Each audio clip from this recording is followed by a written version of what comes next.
Chapter 1175. After the woman finished her last sentence, she completely fainted. The crowd, who had been full of vigor, was furious when they heard that the Murong family had come to cause trouble again.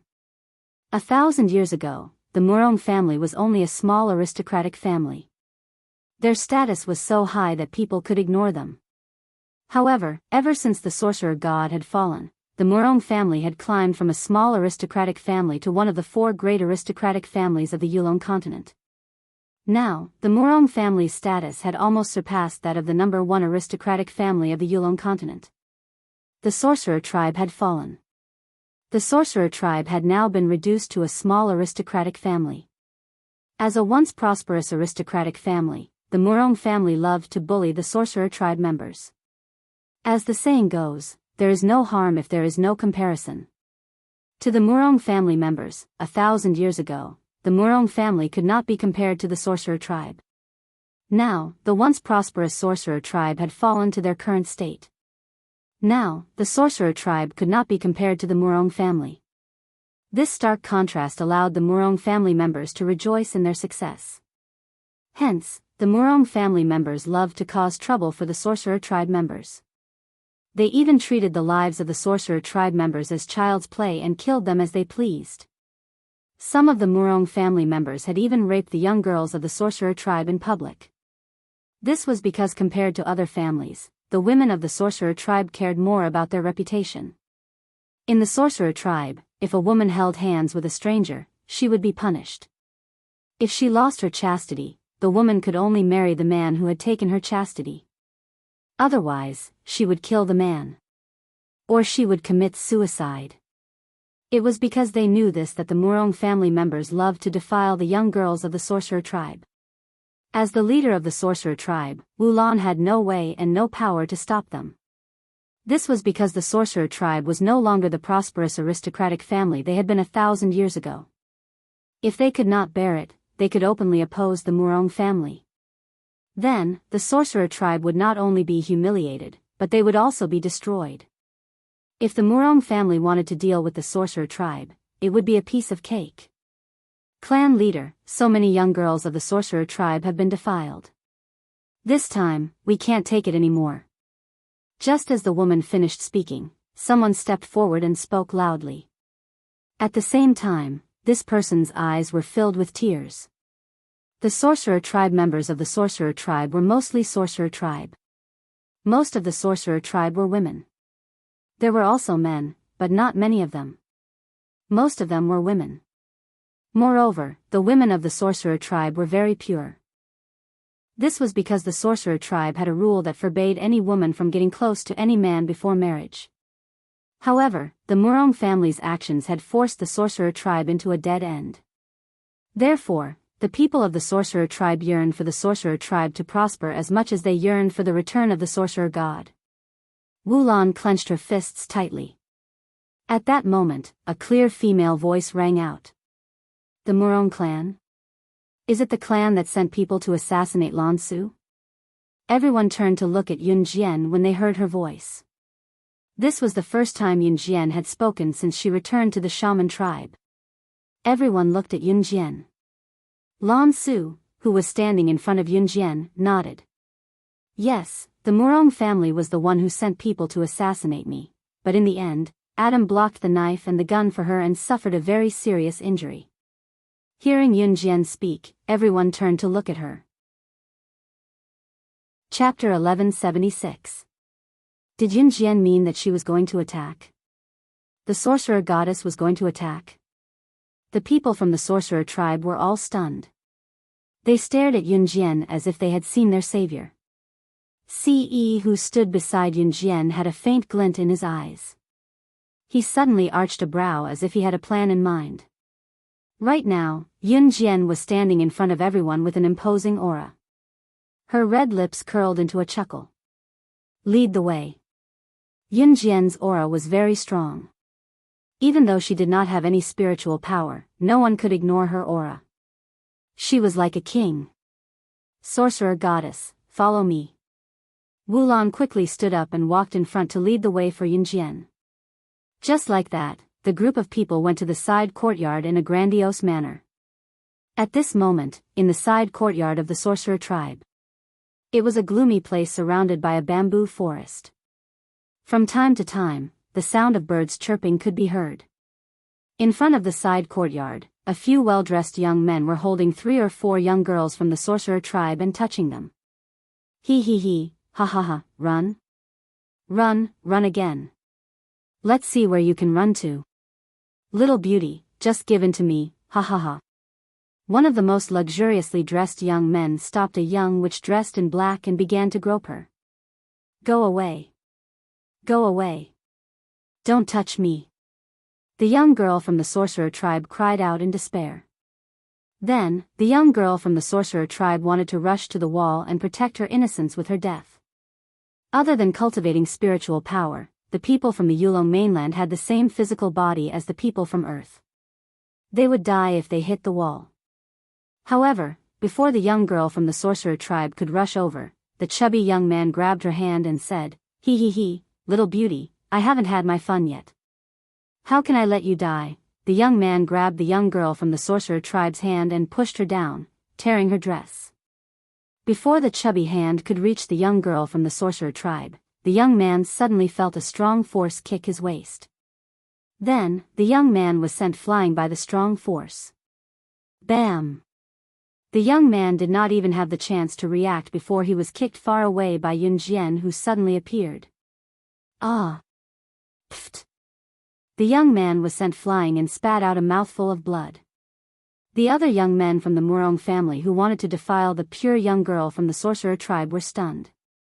They were all shocked by Yun Jian's appearance. Little beauty, who are you? One of the young masters was the first to react. When he saw Yun Jian's pretty face, he nearly drooled. The young man from the sorcerer tribe who was kicked by Yun Jian stood up in less than 2 seconds. Looking at Yun Jian's beautiful face, the young man's heart was itching. However, when he thought of Yun Jian's kick, he wanted revenge no matter what. Thus, the young man wiped the blood from his mouth and said angrily to Yun Jian, Where did this little beauty come from? How dare you kick me? I'll teach you a lesson. As he spoke, the young man gathered his spiritual power and attacked Yun Jian. Lan Su, Wu Lan, and the rest who were following behind were shocked when they saw this. Yun Jian did not have any spiritual power. The sorcerer god had just returned. How could she fight against the Murong family? However, just as the young man gathered his spiritual power, his fist was already in front of Yun Jian. Chapter 1177. The moment the young man gathered his spiritual energy and hurled it at Yun Jian with a spiritual energy that only existed in Yulong mainland, Yun Jian was stunned. Just when he was 3 meters away from Yun Jian, the spiritual power surrounding the young master suddenly disappeared. However, the young master's fist was already swinging towards Yun Jian, and he could not retract it. In the Yulong continent, spiritual power was the most important thing. As a citizen of the Yulong continent, they only had one more spiritual power than the people of Earth. In other aspects, the people of the Yulong continent were no different from the people of Earth. In other words, if the people of the Yulong continent suddenly lost their spiritual power, coupled with the fact that the people of the Yulong continent relied on their spiritual power and did not have much physical training, the people of the Yulong continent who lost their spiritual power were even weaker than the people of Earth. The young master looked strong because of his spiritual power. However, when he was less than 3 meters away from Yun Jian, his spiritual power suddenly disappeared. It was as if the young master had suddenly become an earthling without spiritual power. He was even weaker than the people of Earth in terms of physical strength. He was even weaker than the people of Earth. For such a person to be in the hands of Yun Jian, who was known for her decisiveness in killing, it was easier than killing an ant. Everyone present was dumbfounded. However, in the next second, they saw the young master being kicked by Yun Jian into a huge rock far away. His internal organs were smashed, and he died on the spot. Everyone was stunned by this scene. However, what shocked everyone was that Yun Jian's ruthless skills were only one of the reasons. The most important point was that there was only one person in the world who could make anyone from the Yulong continent lose all their spiritual power within 3 meters of them. That person, she was, Sorcerer Goddess. Sorcerer Goddess has returned. Sorcerer Goddess, please ensure the prosperity of the Sorcerer tribe forever. Sorcerer Goddess. Sorcerer Goddess. In an instant, the people from the Sorcerer tribe who came along all screamed. Their shouts shook the sky. Sorcerer Goddess had really returned. Because of Yun Jian's move just now, she was able to make anyone from the Yulong continent lose their spiritual power within 3 meters of her. This was the essence of the Sorcerer Goddess. The reason why the Sorcerer Goddess in her previous life was so strong was because of her unique physique. As for the second reason, it was because of her strong spiritual power. However, Yun Jian, who did not have spiritual power, was unrivaled in the Yulong continent. Of course, she could make anyone from the Yulong continent lose their spiritual power within 3 meters of her, turning them into an earthling like her. Based on this alone, Yun Jian was unrivaled in Yulong mainland. This was the Sorcerer Goddess of the Sorcerer tribe. She was the reason why she was strong. The Sorcerer tribe, the Sorcerer Goddess. At this moment, the young masters of the Murong family looked as if they had eaten dog poop. Who in the Sorcerer Goddess and the Sorcerer Goddess? In the Yulong continent, who did not know that the Sorcerer God had a physique that could make people within 3 meters lose all their spiritual power in an instant? However, the young lady in front of them was actually the Sorcerer Goddess. This was too inconceivable, wasn't it? However, just as the people present were beginning to accept this fact, Ce, who was standing beside Yun Jian, suddenly pulled Yun Jian into his arms. Seeing this, the people from the Sorcerer tribe widened their eyes. The Sorcerer Goddess had always been alone. Who was this man? How could he pull the Sorcerer Goddess into his arms? However, before the crowd could react, Ce stretched out his hand. He stretched out his hand and used a spiritual power that was enough to destroy the entire Yulong continent to grab the young masters of the Murong clan. In the next second, the young masters of the Murong clan were smashed into a river of blood by Ce's mental strength. A few living people, not even a single bone was left. They were crushed into blood on the spot by someone's mental power. The people from the Sorcerer tribe widened their eyes in fear. It was also at this moment that Ce, who was holding Yun Jian, broke into a smile. His mask was ordinary but it could not hide his radiance. In the next second, Ce looked at Yun Jian tenderly. His gaze was gentle as he spoke softly in the most pleasant voice in the world, uttering the most touching words. Xiao Jian, I'm willing to use the fall of the Murong clan as a betrothal gift to marry you. After that, a powerful marriage contract formation gathered beneath Ce and Yun Jian's feet to form a 5-star formation and opened up abruptly. It was a force stronger than the Sorcerer Goddess. Chapter 1178. What did Ce say just now? He said that he was willing to use the fall of the Murong family as a betrothal gift to marry Yun Jian. The first sentence was the main point, and the second sentence was also the main point. He actually had the ability to destroy the Murong family? This man actually had the ability to destroy the Murong family? Wu Lan and the surrounding elders were all dumbfounded. After thousands of years of development, the Murong family had flourished to a new level, but Ce actually said he wanted to use the fall of the Murong family as a betrothal gift to marry Yun Jian. He needed to have the ability to destroy the entire Yulong mainland to be able to do that. Unless he came from the gods' mainland.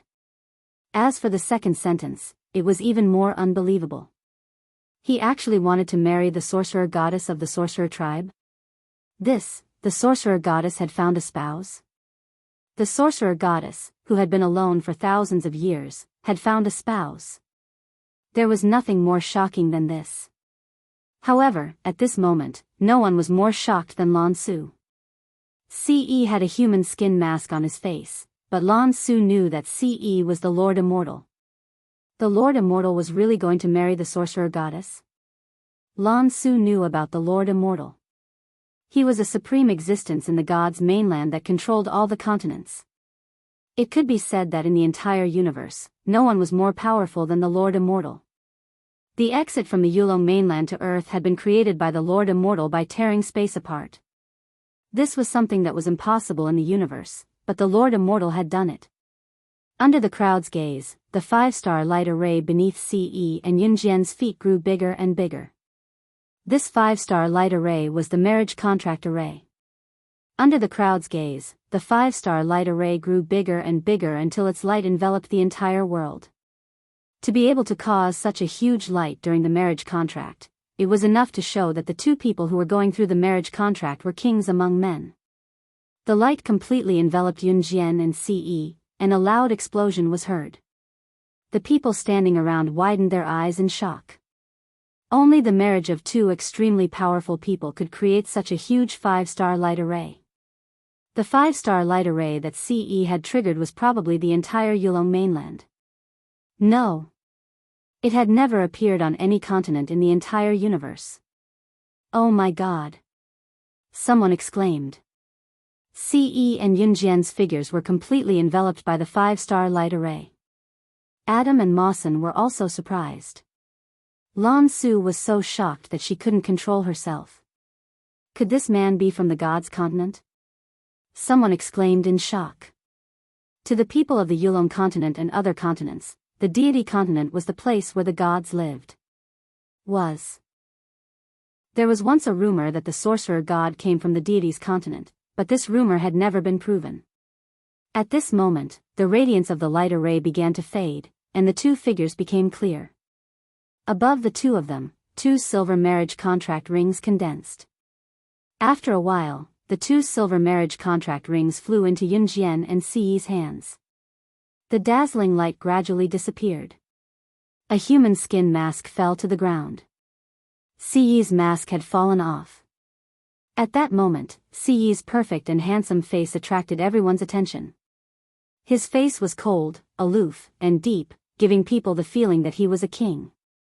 At that moment, Wu Lan and the others immediately knelt down in front of Ce when they saw his face.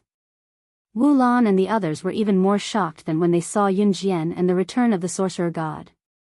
Wu Lan's eyes widened, and she was so scared that she fell to the ground and exclaimed to Ce, Lord Immortal. Chapter 1179. Auntie. Wu Qing was taken aback by her aunt's action. When she came back to her senses, she glanced at Ce's enraged face and felt a tinge of jealousy toward Yunjian, who was protected in his arms. This man was so handsome. So that ordinary face just now was fake. Wu Qing was shocked when she heard how Wu Lan addressed Ce. In the sorcerer tribe, the sorcerer god was the most commonly remembered name. But who didn't know about the Lord God? If the sorcerer god was a mythical figure, then the Lord God was like the gods in the modern world. He was an existence that was impossible to come into contact with. That was why Wu Qing only reacted after being stunned for a while. It was only then that Wu Qing and her friends knelt down in front of Ce. Lord God, you. As the leader of the sorcerer tribe, Wu Lan had always been a calm and steady person. But when she saw Ce, she completely lost control. God. The man who forced the sorcerer god to sign a marriage contract with her was the Lord God.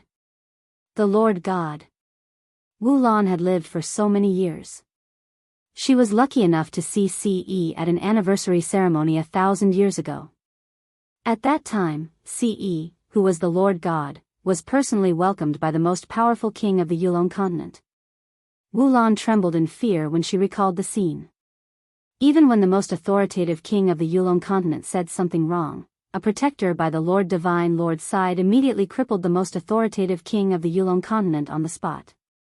The king of the Yulong continent was replaced. At that time, this incident was considered a major event that shook the entire Yulong continent. The ruler of the Yulong continent was the king, and this king was chosen from a competition among all the strong people of the Yulong continent. He was the most powerful person in the Yulong continent. Of course, the sorcerer god was not interested in the competition for the throne of the Yulong continent. Otherwise, the king would not have been able to sit on the throne. However, even this king of the Yulong continent had to bow and scrape in front of the Lord Divine Lord. Even the previous king had been crippled by the Lord Divine Lord's protector just because he said one wrong thing in front of the Lord Divine Lord. At that time, Wu Lan was also present. She knelt below and clearly heard the reckless king say to the divine lord, the witch god of the sorcerer tribe. She did not attend the ceremony today. She definitely won't come. With just this one sentence, the Lord Divine Lord had directly ordered the protector beside him to cripple this king. At that time, Wulan found it strange as well. Why did the Lord God depose the king of the Yulong continent just because of this one sentence? But now it seemed that Lord Divine Lord forcefully entered into a marriage contract with Lord Sorcerer God. Could it be that the Divine Lord had already taken a liking to the Sorcerer God thousands of years ago? Thinking of this, Wulan almost jumped up from the ground. But back then, the Divine Lord and the Sorcerer God had never even met alone. How could it be? Wulan looked at Yunjian and Ce with a complicated look in her eyes.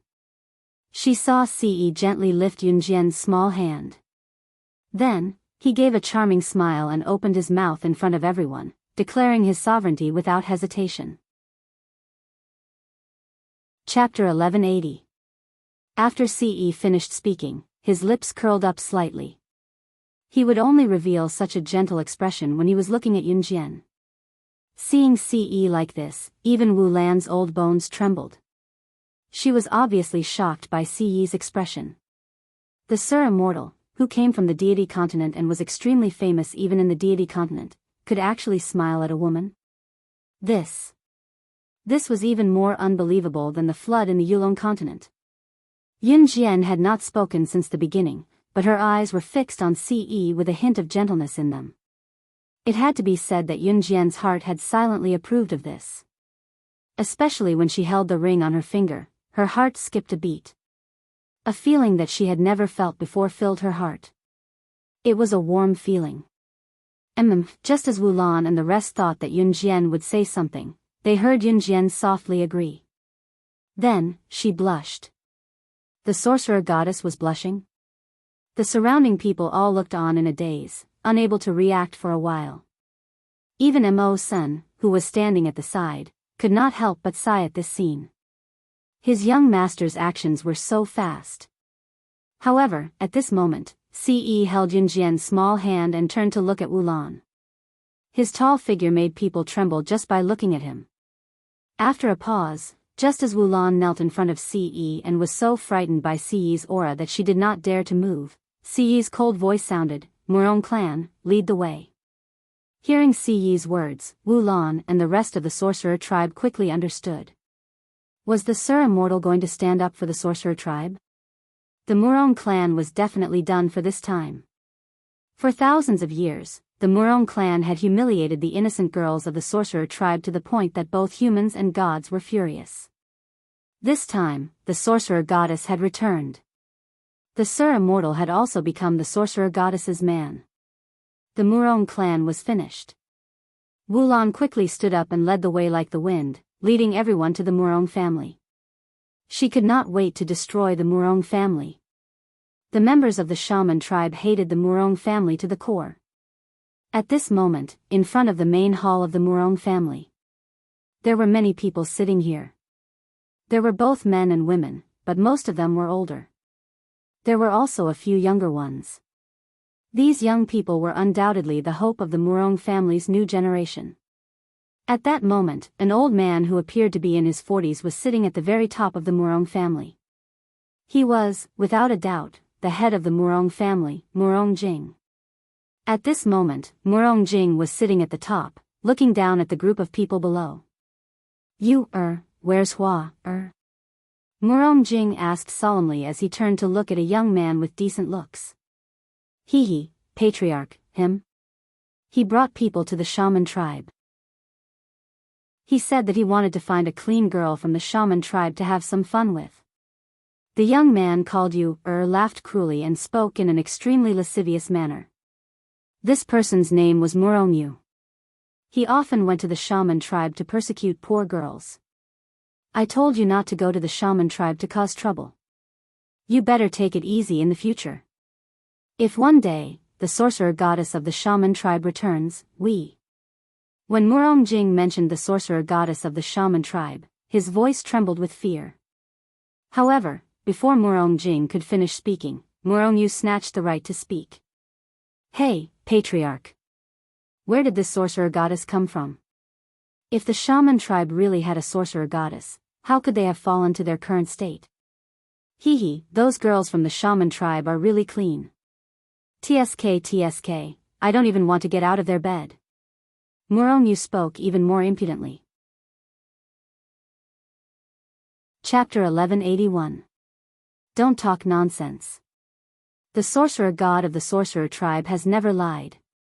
Murongjing was obviously much more mature than Murongyu. He frowned and said. Murongjing had already existed when the sorcerer god of the sorcerer tribe existed. However, at that time, Murongjing was a person with no status at all. Therefore, he was not qualified to see the sorcerer god or the divine lord's true appearance. However, even if he had never seen the sorcerer god or the divine lord's true appearance, Murongjing had heard a lot about them. The deeds of the sorcerer god of the sorcerer tribe could be considered a legend. Therefore, Murongjing was secretly afraid when he saw his juniors treat the sorcerer tribe members like this. If the sorcerer god came back one day and saw this, wouldn't the Murong family be finished? Oh, clan leader, what era is it now? What sorcerer god? I think it's just the sorcerer tribe's imagination. Besides, even if the sorcerer god comes back, what can she do? I don't believe that even if the sorcerer god comes back, with the sorcerer tribe's current ability, they will still obediently become our slaves. Murongyu said confidently. As he spoke, he stuck out his tongue and licked his lips. He was already thinking about how to play with the girls of the sorcerer tribe. However, just as Murongyu finished speaking, the door in front of the hall was suddenly kicked open by someone. Murongjing's eyelids twitched. He was so scared that he sat up straight. However, at this moment, a slender figure stopped and entered. Then, a tall figure followed this slender figure into the hall. Behind them, many people dressed as sorcerer tribe members walked in. When Murongjing saw this scene, his eyelids twitched and he couldn't help but stand up. When he saw Yunjian and Ce, who were the first to enter, Murongjing frowned. He had never seen the sorcerer god, let alone had the right to see the divine lord. Therefore, Murongjing didn't recognize them at all. When he saw the clan leader of the sorcerer tribe, Wulan, who was standing behind Yunjian and Ce, Murongjing stood up and walked over. Wulan, why did you bring a group of people and barge into the Murong family today? Murongjing naturally had to show the imposing manner of a clan leader. Especially now, the Murong family was no longer the family with no status.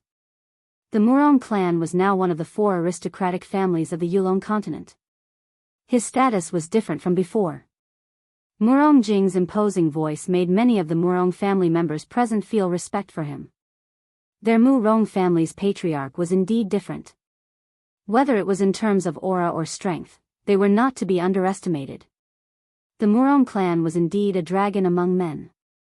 As the Murong clan's influence grew, it wouldn't be long before they surpassed the number 1 family in the Yulong continent and truly became the number 1 family in the Yulong continent. At that time, they would completely turn the women of the shaman tribe into the Murong family's slaves. Aside from being clean and pure, the women of the shaman tribe were all very beautiful. That was why the Murong tribe liked to attack the shaman tribe. However, just as Murongjing was about to scold Wulan, another crisp female voice rang out, "That's right, Wulan. Why? Today, I will destroy the Murong family on behalf of the shaman tribe." Chapter 1182. Yunjian's words made Murongjing's brows furrow tightly. Looking at the teenage girl in front of him, Murongjing felt that this girl's aura was far above his own. Murongjing's intuition told him that he couldn't afford to offend her. "You are?" Murongjing frowned and asked softly. However, just as Murongjing asked this question, Yunjian suddenly smiled. Before Yunjian could say anything, the sorcerer tribe standing behind her shouted excitedly, "Sorcerer god! Sorcerer god! Sorcerer god!" The sorcerer tribe members were extremely excited at this moment. All sorcerer tribe members hated the Murong family to the core. Even many of the sorcerer tribe women standing here had been violated by the Murong family members. Many of them had lost their virginity because of the Murong family's men. The sorcerer tribe members hated the Murong family so much that they couldn't bear it anymore. In the Yulong continent, the survival of the fittest, the strong were respected, and the weak were bullied. This philosophy was deeply rooted. At this moment, Murong Jing suddenly heard the sorcerer tribe members call Yunjian the sorcerer god. He was so scared that his entire body stiffened. Your master sorcerer goddess?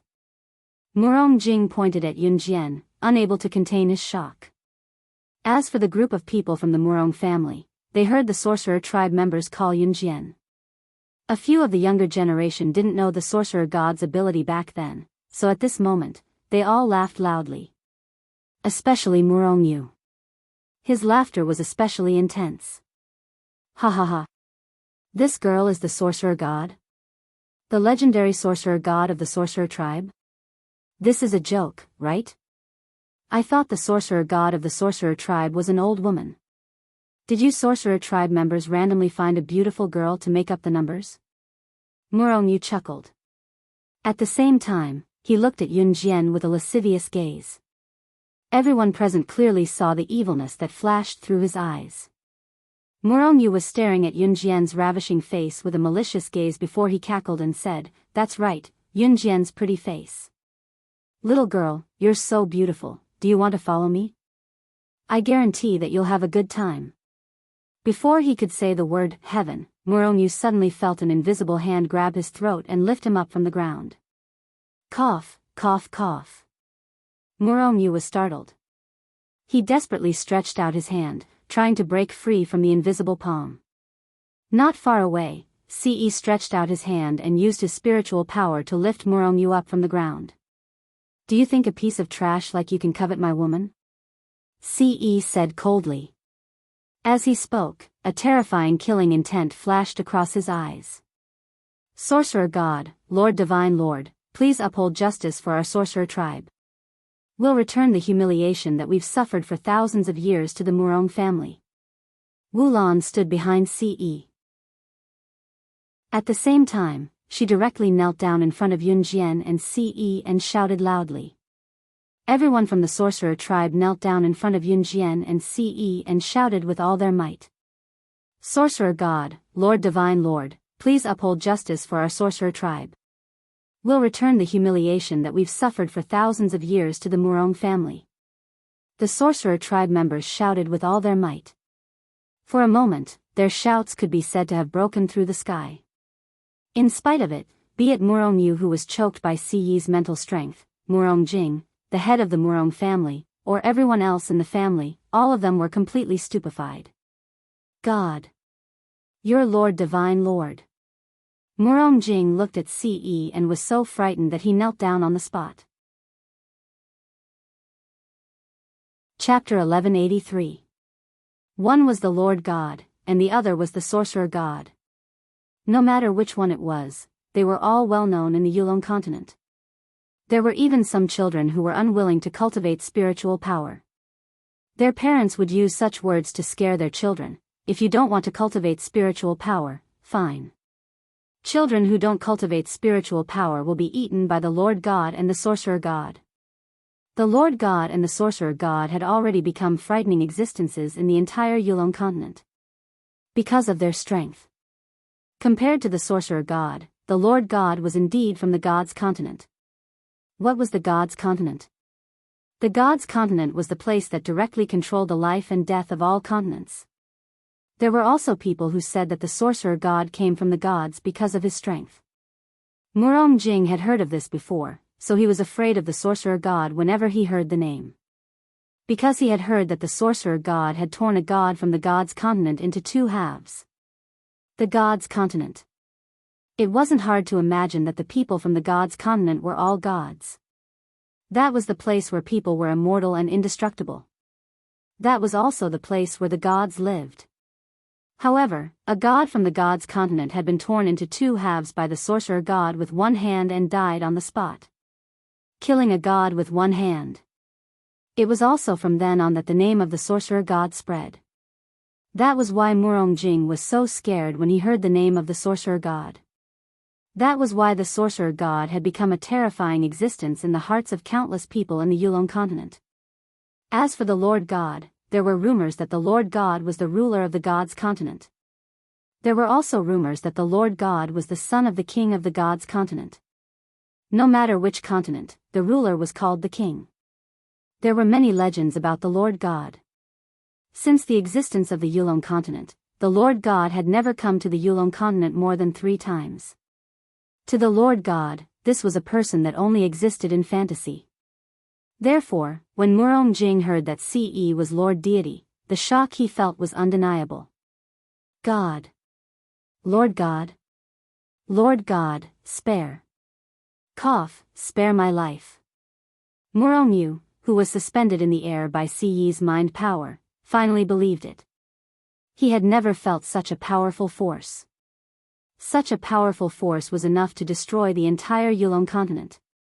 Murong Yu started to get scared, so he begged Ce for mercy. Do you think I'll let you off the hook for coveting my woman? Ce sneered. His handsome face attracted everyone's attention. No one had paid attention to Ce's words. Everyone was shocked by Ce's identity. Lord Divine Lord actually came here personally. Everyone present trembled in fear when they heard this. They didn't even think about what Ce had said. However, everyone present had clearly heard Ce's words. My woman? Could it be the sorcerer god? Lord Divine Monarch and Lord Sorcerer? It was then that Murong Jing's attention was drawn to the pair of silver rings on Yunjian and Ce's fingers that were obviously a pair. You've signed a marriage contract. Murong Jing was so scared that his whole body twitched. Lord Divine Lord and Lord Sorcerer God were married. Then Lord Divine Lord was one of the sorcerer tribe? He thought about how the Murong family had dealt with the sorcerer tribe. Murong Jing suddenly fell to the ground as if he was paralyzed. The words that came out of his mouth made everyone in the Murong family fall into despair. Retribution. Retribution. The Murong family is doomed to be destroyed. Some of the younger generation were still unconvinced when they heard their clan leader say this. However, just as the younger generation was about to voice their dissatisfaction, Ce grabbed Murong Yu's hand and squeezed it with his bare hand. Pfft! Murong Yu was lifted into the air and crushed. Not even his bones were left. He exploded into a river of blood in an instant. Ah! Seeing this bloody scene, the unconvinced younger generation of the Murong family were so scared that they all trembled and huddled together. Chapter 1184. Everyone present was shocked by the scene in front of them. Ce had actually crushed a living person so cruelly. Not even his bones were left behind. How powerful must he be to be able to do such a thing? He hadn't even gotten close to Murong Yu's body. He had crushed Murong Yu's entire body from a distance. Ah! Ah! Clan leader, save us! Clan leader, save us! The younger generation of the Murong family all gathered behind Murong Jing and desperately begged for help. They couldn't stop trembling. We were wrong. We won't dare to lay our hands on the sorcerer tribe anymore. Clan leader, please save us. Please save us. The younger generation of the Murong family were so frightened that they almost peed their pants. At this moment, they were all hiding behind Murong Jing and desperately begging for protection. When they had laid their hands on the innocent young girls of the sorcerer tribe, the younger generation of the Murong family had never shown mercy. A cruel murderous intent flashed in Yunjian's eyes. She had not come to the Yulong mainland for the sorcerer tribe. She had heard that the mysterious person behind the Inferno Ring had come from the Yulong mainland. However, when she saw the sorcerer tribe being humiliated by the Murong family at this moment, she had a sudden urge to wipe out the entire Murong family. It was as if her bottom line had been violated. Today, I will use the blood of the Murong family to wash away the humiliation that the sorcerer tribe has suffered for thousands of years. Yunjian said coldly. At the same time, she pulled out the indestructible butterfly knife that she had obtained from Satana. Once the scabbard was unsheathed, Yun Jian swung the butterfly knife and easily pointed it at the Murong family members in front of her. Her cold eyes seemed to have a strange luster, causing the younger generation of the Murong family to tremble. They were so frightened that their bodies twitched for a while. In spite of it, it was not Yun Jian's action that alarmed the Murong family. It was, when Murong Jing saw the knife in Yun Jian's hand, his paralyzed body, which had been sitting on the ground, suddenly pulled himself together. That blade is the God-vanquishing blade. When Murong Jing saw the saber in Yun Jian's hand, he was as scared as a pug and was filled with awe. How is this possible? This God-vanquishing blade. This God-vanquishing blade is only a legendary artifact. Rumor has it that the person who possesses it can kill the gods of the gods continent with his bare hands. Let's not talk about the Yulong continent. Even in the deity continent, the only one who can resist is probably the Lord Divine Lord. Murong Jing looked at the butterfly knife in Yun Jian's hand and was so scared that his whole body twitched. After hearing Murong Jing's words, the people around them all turned pale with fright. Everyone in the Yulong continent had heard of the Godslayer blade because it was a legendary artifact. Those who possessed it could even kill gods from the gods' continent at will. Therefore, when they heard what Murong Jing said, they all straightened their bodies. The God-vanquishing blade was a legendary divine weapon. It was just like the legendary treasures of the immortals on earth. It was something that did not exist in this world. It was a legendary item. But today, it actually appeared. With Murong Jing as the leader, everyone from the Murong family and the witch tribe were stunned. Yun Jian was also a little shocked, but she never showed it on her face. She did not expect that the family heirloom of the Satana family was a divine weapon from the gods' continent. A divine weapon that could kill gods. Chapter 1185. Yun Jian did not notice the gentle look in Siyi's eyes. She was holding the knife with her right hand and was in a daze. The God-vanquishing blade referred to the God-vanquishing blade of this butterfly knife. This was because the original knife was not a butterfly knife, but a dagger. It had turned into a butterfly knife because Satana had personally made this dagger into a butterfly knife. Yun Jian had initially thought that this knife was only handy and extremely sharp. Now, it seemed that this was not the case. God-vanquishing blade? Why did she feel like she had heard this name somewhere before? Then, Yun Jian's eyes flashed. She suddenly thought of Siyi's actions just now. He did not lose his powers. He even forcefully activated the marriage contract array and forced her to sign a marriage contract with him. Yun Jian's face turned slightly red at the thought of this. However, she quickly regained her senses. She was about to ask Siyi when she paused. After all, there were too many people here. Some things were not easy to ask. Furthermore, the Murong family members were still alive and well in this world.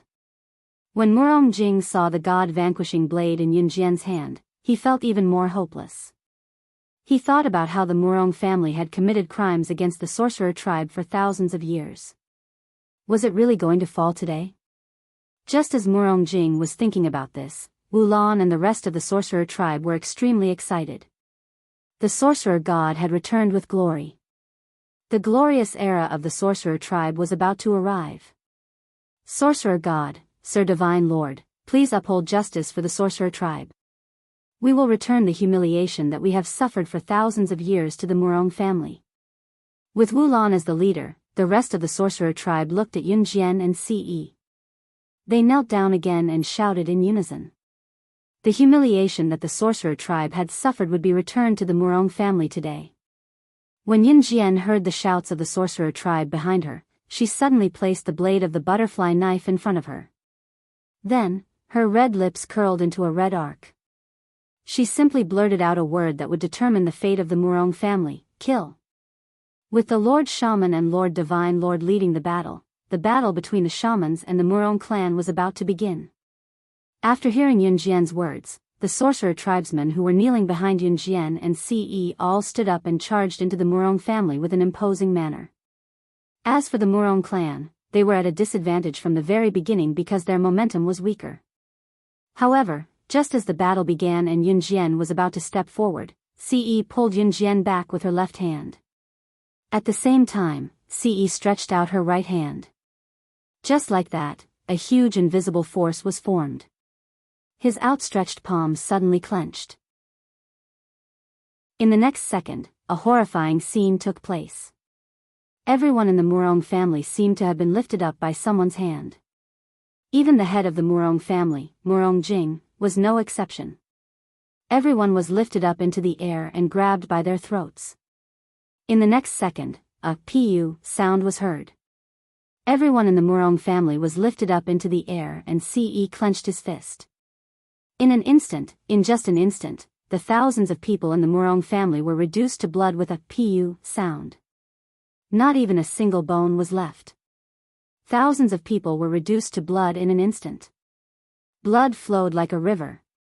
The sorcerer tribesmen were stunned. While they were relieved that they were not from the Murong family, they could not help but panic at the power of the Lord Divine Lord. This was the dignity of a strong person. If he wanted to destroy an aristocratic family that had accumulated over thousands of years in the Yulong continent, he could do it with just a wave of his hand. Chapter 1186. Ce squeezed his hand, and used his spiritual power to tear everyone in the Murong clan into a river of blood. The Murong clan was instantly shrouded in a river of blood. Anyone who had seen this scene would never forget it. Mo Sen and Adam, who were standing on the side, hadn't spoken a word since a moment ago. However, Lan Su was excitedly grabbing Adam's hand at this moment. She didn't even realize that she was grabbing Adam's hand excitedly. She was so excited that she almost jumped up. She had waited for thousands of years. The great witch god had finally returned.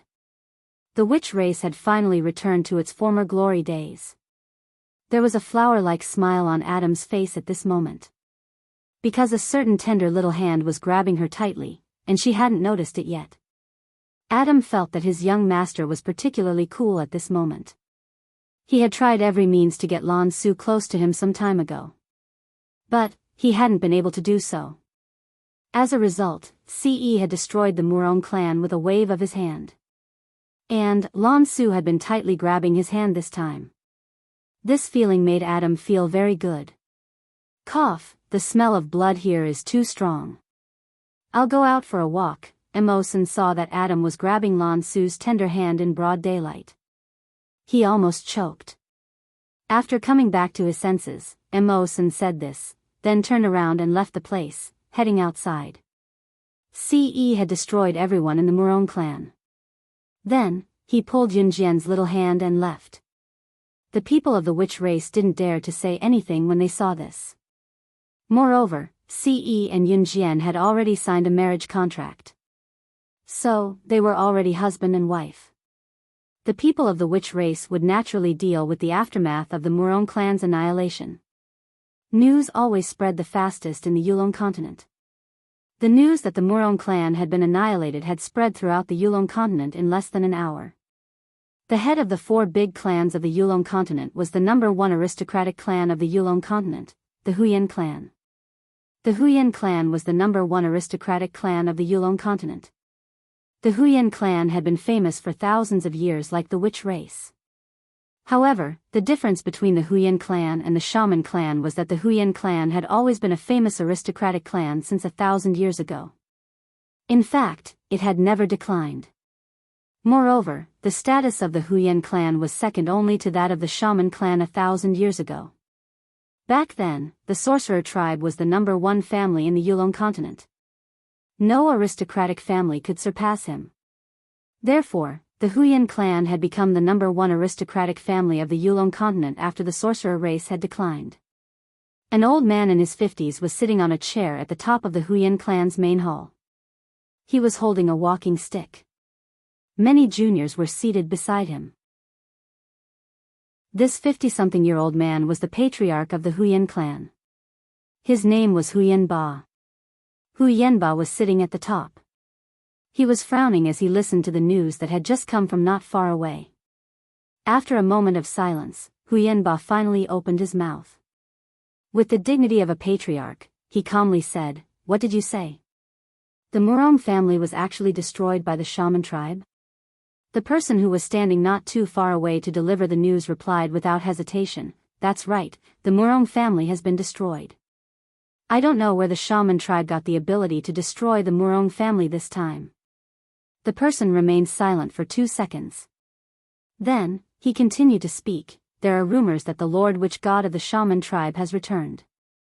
The people of the Murong clan who knew that the Lord Witch God and the Lord God had returned had all died.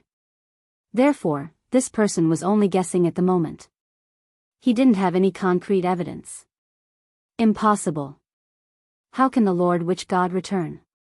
Murongba refuted this person in a decisive manner. Murongba didn't hold back since he had said this. Chapter 1187. The patriarch of the Huyan clan, Huyan Ba, had a long-term plan. The sorcerer race had already declined.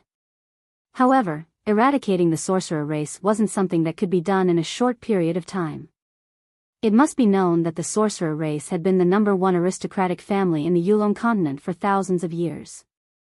Eradicating the sorcerer race was even more difficult than eradicating the Murong clan.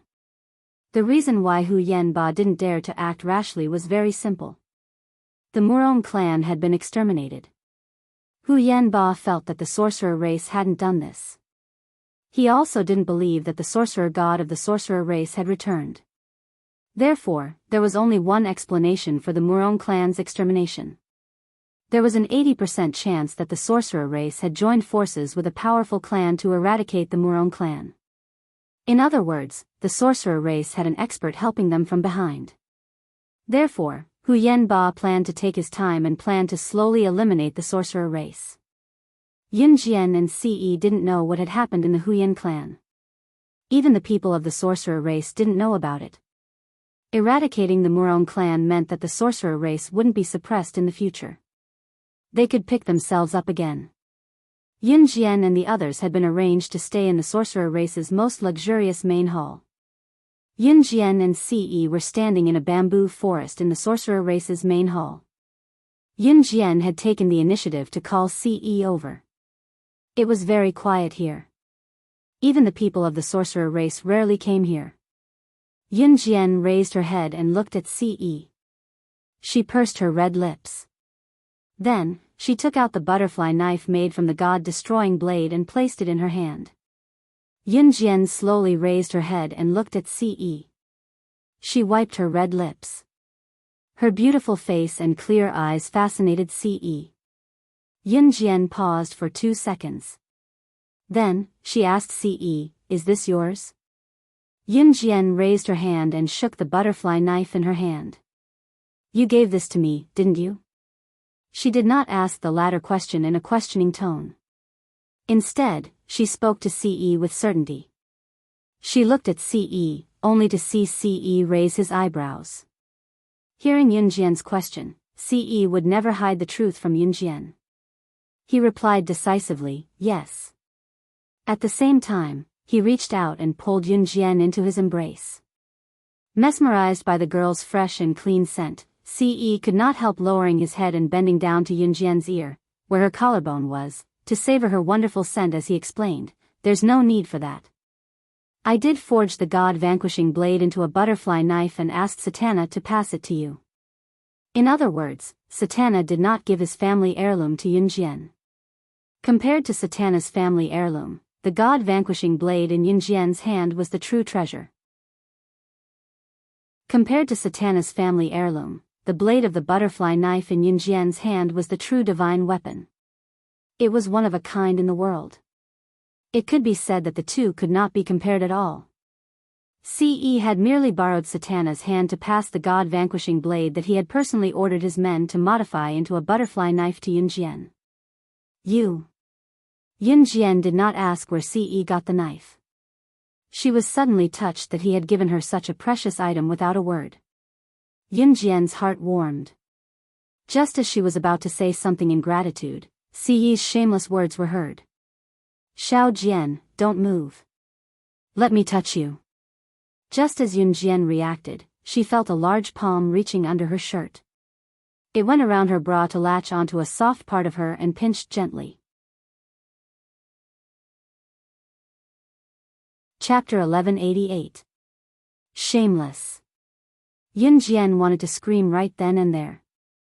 It had never crossed her mind that Ce, who looked dignified and handsome on the surface, who was completely uninterested in women, was hiding such a. Just as she thought about it, Yun Jian felt a large palm clasping a certain pea in front of her chest. The feeling was truly, let go. Yun Jian did not hold Ce's hand, but she pushed Ce away with her flushed cheeks. As she spoke, she could not help blushing. How could Ce do as she wished? Finally, he had a lovely wife and he was a normal man now. If it were not for the fact that his Xiao Jian was still young, he would have tortured her to the point where she could not get out of bed for days. Be good, let me touch you. Ce pressed his lips to Yun Jian's ear and blew softly. If there was someone standing behind Ce right now, they would only see Ce bending down slightly. His actions and demeanor all revealed his handsomeness. No one would have thought that the prim and proper Ce was doing something so embarrassing to Yun Jian. Don't. We're outside. Someone will come. Ce's action made Yun Jian blush. She was certain that she had never done something so thrilling in her life. They were in the wild too. Although this was the territory of the witch tribe, the bamboo forest was near the mountain. They were in the wild with no one around, yet he was doing this to her. If someone were to see this, just as she thought about it, a voice rang out, "There's no one here. Come here and tell me." When Yun Jian heard the voice, so did Ce, who stood behind her. There was a glint in Ce's eyes. With a smirk, he wrapped his other arm around Yun Jian's slender waist while his other hand was wrapped around the girl's bountiful bosom that had never been claimed by anyone, unwilling to withdraw. In the next second, when the person who spoke was about to lead another person over, Ce hugged Yun Jian and darted into a bush that was as tall as a person not far away. Seeing that someone was really coming over and Ce was rubbing a certain part of hers gently, Yun Jian felt her face burning. As she thought about it, she peeked out from the bush and saw Lan Su and Wulan coming over. It was obvious that Wulan was the one who spoke just now. Wulan was the leader of the sorcerer tribe and had led the sorcerer tribe for thousands of years. Hence, she had a lot of authority in the sorcerer tribe. Lan Su followed them. She and Wulan did not notice Yun Jian and Ce who were hiding in the bush. At this moment, Wulan walked over and turned to look at Lan Su. Suddenly, Wulan's gaze sharpened. At the same time, Wulan walked forward and grabbed Lan Su's hand, exposing Lan Su's wrist. However, Lan Su's wrist was white and tender. There was nothing on it. "Where's your chastity sand?" Wulan suddenly raised her voice. She sounded a little angry. Lan Su did not answer. She turned her head and looked to the side. After a long pause, Lan Su laughed mockingly and said, "What's the difference between having the chastity sand and not having it?" Wulan suddenly clenched her fists and frowned at Lan Su. "Have you forgotten the rules of the sorcerer tribe? Who is that man? Find him and kill him." "I did it willingly," Lan Su suddenly said. "Are you crazy?" Wulan roared at Lan Su. "I'm not crazy. Please don't come looking for me again. This is my business and it has nothing to do with a stranger like you." Lan Su glanced at Wulan and prepared to leave. Chapter 1189. Wulan's last sentence made Yun Jian's eyelids twitch. She did not expect Wulan to be Lan Su's biological mother. Yun Jian did not have the sorcerer god's memories, so she did not know if the sorcerer god knew about this. But after hearing Wulan's words, Yun Jian was still shocked. At this moment, she had forgotten that a certain pig trotter was still doing evil to her. In the distance, Lan Su's wrist was grabbed by Wulan. When she heard Wulan's last sentence, Lan Su's entire body clearly froze. Then, Lan Su mercilessly slapped away Wulan's hand that was grabbing her wrist. She said to Wulan, "Who I want to be with is my business. From the moment you abandoned me and refused to acknowledge me, we no longer have anything to do with each other." With that, Lan Su walked away without looking back. Wu Lan, who was standing in the distance, froze. A pained expression covered her face. Just as Lan Su was about to leave, Wu Lan shouted in the direction where Lan Su was about to disappear, "It's fine if you don't acknowledge me. I'm the one who has wronged you. But you can't let our people know that you've lost your virginity." As a mother, this was her advice to Lan Su. Wu Lan knew that she was being selfish. She was the leader of the sorcerer tribe. She should have said this immediately. Because this was the rule of the sorcerer tribe. But she could not let her daughter be in a dilemma. Wu Lan stood there and pondered for more than 10 minutes. In these 10 minutes, Yun Jian did not dare to make a sound. This allowed Ce to take advantage of her.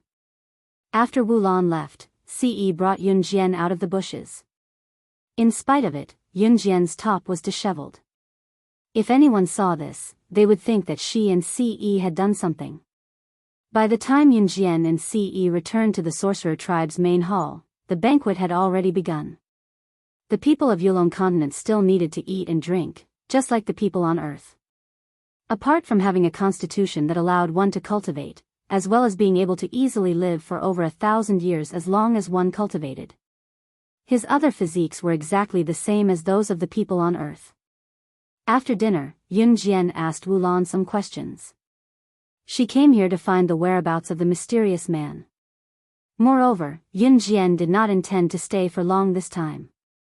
Hearing that Yun Jian would soon return to Earth, Wu Lan and the people of the sorcerer tribe were disappointed. Wu Lan even asked symbolically, "Sorcerer God, will you return to the sorcerer tribe?" Wu Lan asked. Looking at Lan Su's pleading face, Yun Jian couldn't help but nod. "I'll come again." She came here just to inquire about the whereabouts of the mysterious man. She would leave after staying for a few days. While talking, Wu Lan promised Yun Jian to keep an eye on the whereabouts of the mysterious man. The dinner was soon over. When it was time for bed, Yun Jian slept in her own room. Ce slept in the main room as well, which was right beside Yun Jian's room. Just as Yun Jian pulled the blanket over herself and lay down, however, she felt herself being hugged by a firm chest. The familiar scent meant that the person who hugged her must be Ce. "What are you doing here?"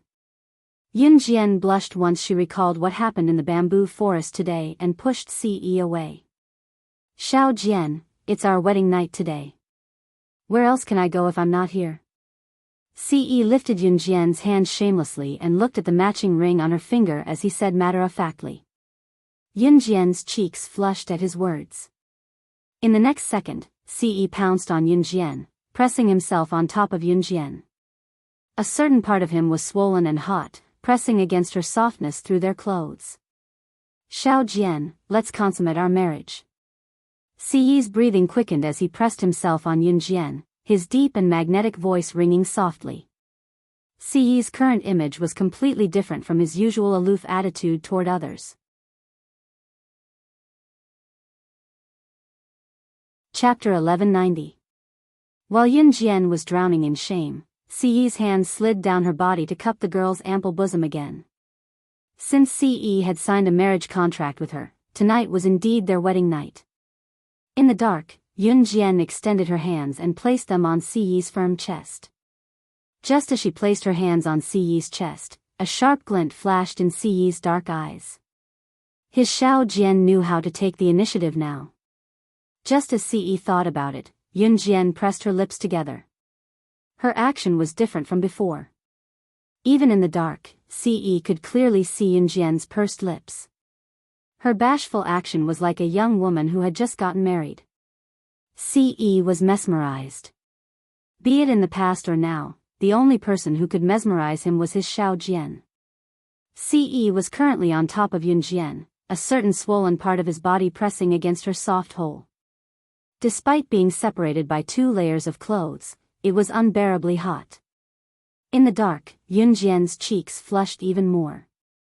She turned her face to the side as she squirmed under Ce, bashfully like a young girl who had no experience in sex. Both of them were pressed together at a certain spot. Feeling it, Ce was close to spitting fire. "Xiao Jian, don't move. Ce was at the limit of his tolerance. He was a normal man. Facing the woman he loved, especially when they were pressed so close together, Yunjian was still squirming. It was as if she was telling him to f*ck her, f*ck her. Yunjian was about to speak, but Ce covered her lips with his. She did not close her eyes, but she could clearly see Ce's sharp eyes with long and narrow lashes. Ce kissed her for a while. Yunjian's eyes were wide open throughout, blinking up and down. It was only when she was almost out of breath from the kiss that Ce let go of her lips. Yunjian panted softly. At the same time, she could feel the chilliness on her upper body. She did not know when Ce had taken off her top, even her bra. His palms were large, but Yunjian was well developed. His palm could not even cover one of her twin peaks. Yunjian's cheeks felt like boiling water as she blushed in embarrassment.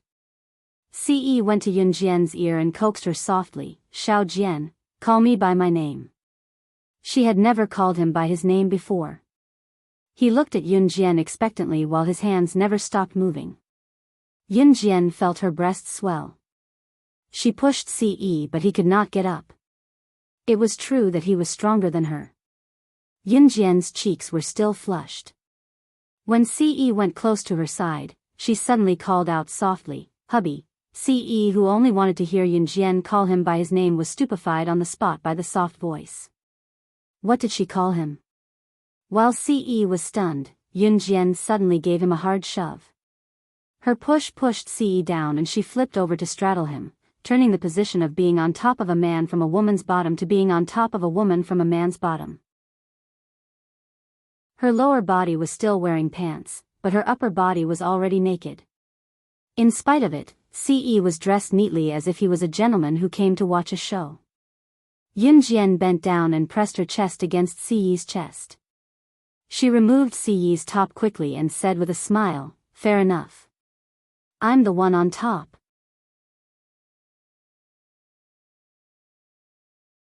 Chapter 1191.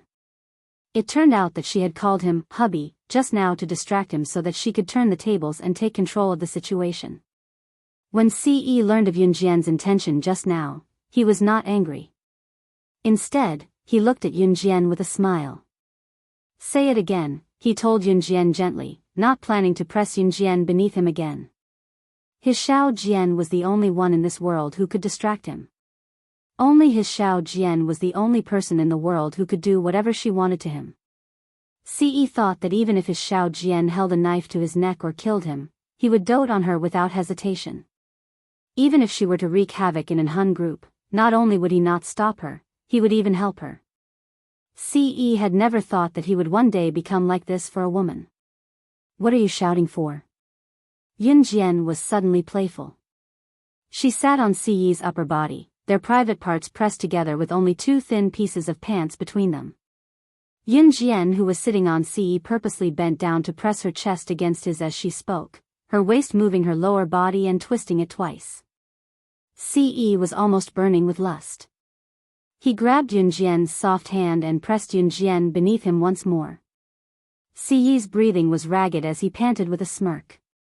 All that was left in his eyes in the dark was his Xiao Jian. At the same time, Ce bent down and stuck his face close to Yunjian. His lips moved again as he uttered softly, "Xiao Jian, you're the one who started the fire. You'll extinguish it yourself this time." As Ce spoke, he held both of Yunjian's hands and raised them above her head with one hand while his other tugged at Yunjian's pants. "Don't!" Yunjian cried softly. Her cry, however, made Ce even more eager. When Yunjian called him "hubby," her soft voice made Ce's lower body swell. He wanted to take off Yunjian's clothes and shove his desire into a sweet cave. With that thought, Ce did the same. He could not take it anymore. He could not take it anymore. His Xiao Jian, the Xiao Jian he loved so much. Now that his beloved Xiao Jian was lying half naked in front of him, he would not be a man if he could still hold himself back. At this moment, the words he had said to wait for her to come of age had long been thrown out of his mind. He wanted her. He wanted her. He wanted to combine his desire with her private parts. To make her truly and completely his woman. Yunjian's "don't" just now fueled Siyi's ambition. His eyes were red as he reached out to rip off the pants that covered Yunjian's beautiful legs. Other than the panties she was not wearing a single piece of clothing. Yunjian was shaking when her last piece of underwear was ripped off. She pushed Ce but did not reject him. If she was still a little resistant when Ce touched her before, even if she was secretly looking forward to it, she had completely accepted it now. She loved him. It was a love that did not need words. It did not need to be mentioned all the time. When Yunjian lay naked beneath him, Ce finally could not hold it in anymore. Just as he unbuckled his belt and took off his pants, Yunjian's voice rang out. Chapter 1192. Ce was even more aroused by Yunjian's initiative. He kicked the offending clothes to the floor and pounced on Yunjian. He nibbled from her lips to her earlobes and then to her collarbones before moving lower and lower until he reached the pair of plump softness. Looking at the softness, Ce could not hold himself back as he bent down and kissed her. Yunjian shuddered at the man's sudden intimacy with the maiden's untouched territory. In spite of it, she hugged Ce back tacitly, unwilling to let go of him. Xiao Jian. The last words were buried between his teeth as Ce lowered his head and kissed the pea between her breasts effortlessly. His desire was once again delayed until it was pulled to the highest point. It was also at that moment that Yunjian let out a moan that she did not even know what it was. In the end, Ce held his lust against Yunjian and was about to break through everything. He paused and bent down to kiss Yunjian for a while before asking, "Xiao Jian, I'm going in." Yunjian dared not look at Ce but she nodded. Needless to say, her rosy cheeks were flushed. Just as Ce was about to enter, however, a shout came from outside the door. It was very untimely. "Young madam. Something happened to Lan Su. Young master isn't in the room, so I'm here to look for you." He didn't need to listen to this familiar voice to know that the owner of this voice was Imo Senator Ce, who was going to break through the last hurdle and make the person he loved completely his, heard the voice that came at an untimely moment. He almost punched the bedsheets, resisting the urge to strangle Imo Senator Ce's muffled voice rang out, "Go outside and wait." Imo Sen did not enter the room. He stood outside the door and shouted into Yunjian's room.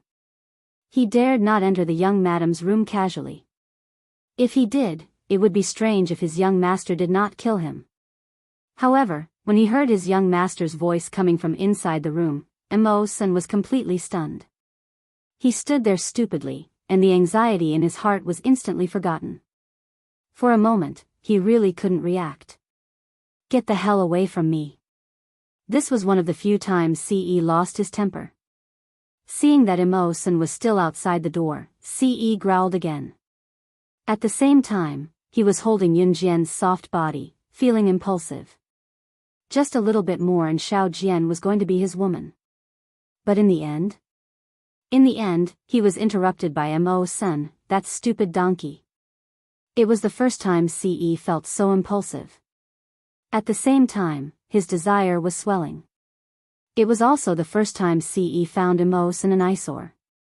Before Imo Sen, who was standing at the door and realized that he seemed to have realized something terrible was going on, he stumbled when he heard Ce's growls.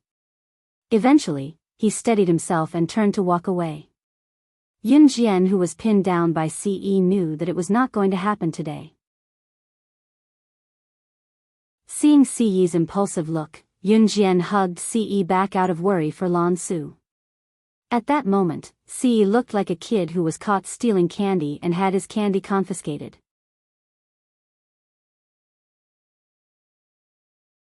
Chapter 1193. As Yunjian spoke, she glanced at Ce, who had a dark expression on his face. She had never seen Ce with such a dark expression before. Looking at his dark face and his uncontrollable expression, Yunjian snickered. Then, she gently pushed Ce away and quickly put on her clothes. After she was properly dressed, Yun Jian paused for a moment. Then, she walked over to Ce and gently gave him a kiss.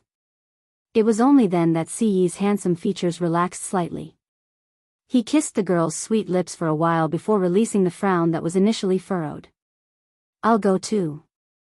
Seeing that Yun Jian had quickly put on her clothes, Ce also quickly put on his clothes.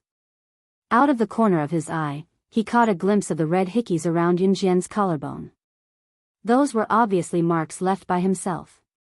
Ce's face that was dark earlier was now relaxed. Suddenly, Ce felt a sense of joy. Although he hadn't completely taken over her body, he had touched her from head to toe. Not only had he touched her, he had even kissed her. Where could she escape to in this lifetime? His woman, one day, would completely become his. Even if he had to climb a mountain of swords or plunge into a sea of fire, he would accompany her. He would pamper his woman. Whoever liked to watch could go and be envious. Seeing that Yun Jian didn't realize that there were red hickeys planted on her body, Ce's eyes lit up. It was bright red, especially under the light. As long as one glanced at it, it could be seen clearly. Ce's lips curved into a handsome smile. He didn't remind her and was already dressed properly. However, Yun Jian ran out and Ce followed her. After all, Lan Su had been with Yun Jian for such a long time. She had developed feelings for Yun Jian. Furthermore, in Yun Jian's heart, she had already treated Lan Su as one of her own. If that wasn't the case, Yun Jian wouldn't have been the first to rush forward when she saw the Murong family bullying the witch tribe. It was precisely because the Murong family had attacked Lan Su and Adam on Earth. Adam had been seriously injured when he was ambushed in order to protect Lan Su. It was also because of this that Yun Jian had a bad premonition when she recalled the conversation between Lan Su and Wu Lan in the bamboo forest. Hence, she walked even faster. At this moment, in the witch tribe's main hall, Lan Su was standing in front of Wu Lan and the other witch tribe elders beside her. Wu Lan's expression was terrible. As for the other elders of the sorcerer tribe, their attitudes were unyielding. In front of the witch tribe's main hall, Adam had just run over from his bedroom when he heard the commotion. However, he was stopped outside the main hall by the witch tribe. The sky was dark and silent. When Adam was stopped, Yun Jian had already walked over with Ce. Seeing Yun Jian, the witch tribe maid who stopped Adam immediately let them in. "Sir God and Lord Witch God, please enter." Yun Jian understood. Just as she walked in with Ce, she saw Adam and Mo Sun, who had rushed over, being stopped by the witch tribe maid again. "Let them in," Yun Jian ordered. The witch tribe maid didn't dare to disobey and immediately let them in. When Yun Jian and the rest walked into the main hall, they saw Lan Su standing in front of a group of people. Among them, an extremely ugly-looking elder was pointing at Lan Su and scolding her, "Losing your chastity before marriage. To think that you are the sorcerer god's protector. Losing your chastity mark before marriage is such an insult to public morals. Who allowed you to do this?" The female elder's words were very unpleasant. Just as the female elder spoke, however, Yun Jian's voice that was sharper and more forceful was heard. Chapter 1194. These elders of the sorcerer tribe were very pedantic in their thinking.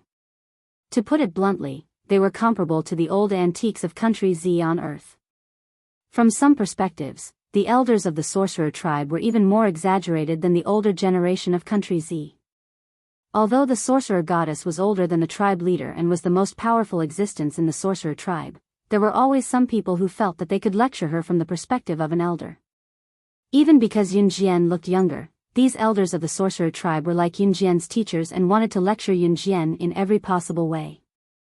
Some of them even thought, if I say these words now, these young people will definitely know and understand me in the future. Then, they will repay me with a grateful attitude. Just like this elder of the sorcerer tribe just now. The elder who said that Lan Su was indecent did not have a surname. The people of the sorcerer tribe all called her Elder Kong. Her name was Kong. Elder Kong felt that she was teaching Lan Su in such a tone because she was doing it for Lan Su's good. However, Lan Su had forgotten one thing. Lan Su had treated her own beliefs as the absolute right, but she had once denied Lan Su's own beliefs. Elder Kong even thought that she did not need to use the tone of an elder to lecture Lan Su. She stood up and said that it was for Lan Su's good. Elder Kong said that so that Lan Su would understand her good in the future when she found out that everything she said was correct. However, Elder Kong did not know that Yun Jian hated people like her the most. Elder Kong stood up and said that Lan Su was not right. In fact, her main purpose was to curry favor in front of the sorcerer goddess. However, she expressed it in a way that she thought Yun Jian would feel good about. Elder Kong did not know that Yun Jian hated her behavior very much. Hence, after hearing what Yun Jian had said, Elder Kong turned around and lectured Yun Jian, sorcerer goddess, although you are the savior of our sorcerer tribe and the future of our sorcerer tribe, you are still a sorcerer tribe. But what I said was all for the sake of Lan Su. The women of the shaman tribe should abide by their duties. If the young women of the shaman tribe who lost their chastity before marriage were raped by the people of the Murong family, it would be irreversible. But Lan Su has broken the rules of our shaman tribe. So, according to our rules, she should shut up. Old thing, if you keep talking, I'll turn you into a dead man in the next second. Yun Jian suddenly scolded. At the same time, she took out the god-vanquishing blade butterfly knife and placed it in front of Elder Kong. Heh, don't think that I won't kill you just because you're an elder of the shaman tribe. Don't forget, I don't even remember what the shaman tribe is. Let's not talk about you. If anyone from the shaman tribe dares to disobey me, I'll kill them all right now. Yun Jian was arrogant, extremely arrogant. Her words could not hide her arrogant tone. She held the knife and pointed it at Elder Kong. That was right. No one could disobey her. No one had the right to criticize her. No one had the right to criticize her in front of her. This was the dignity of the sorcerer goddess.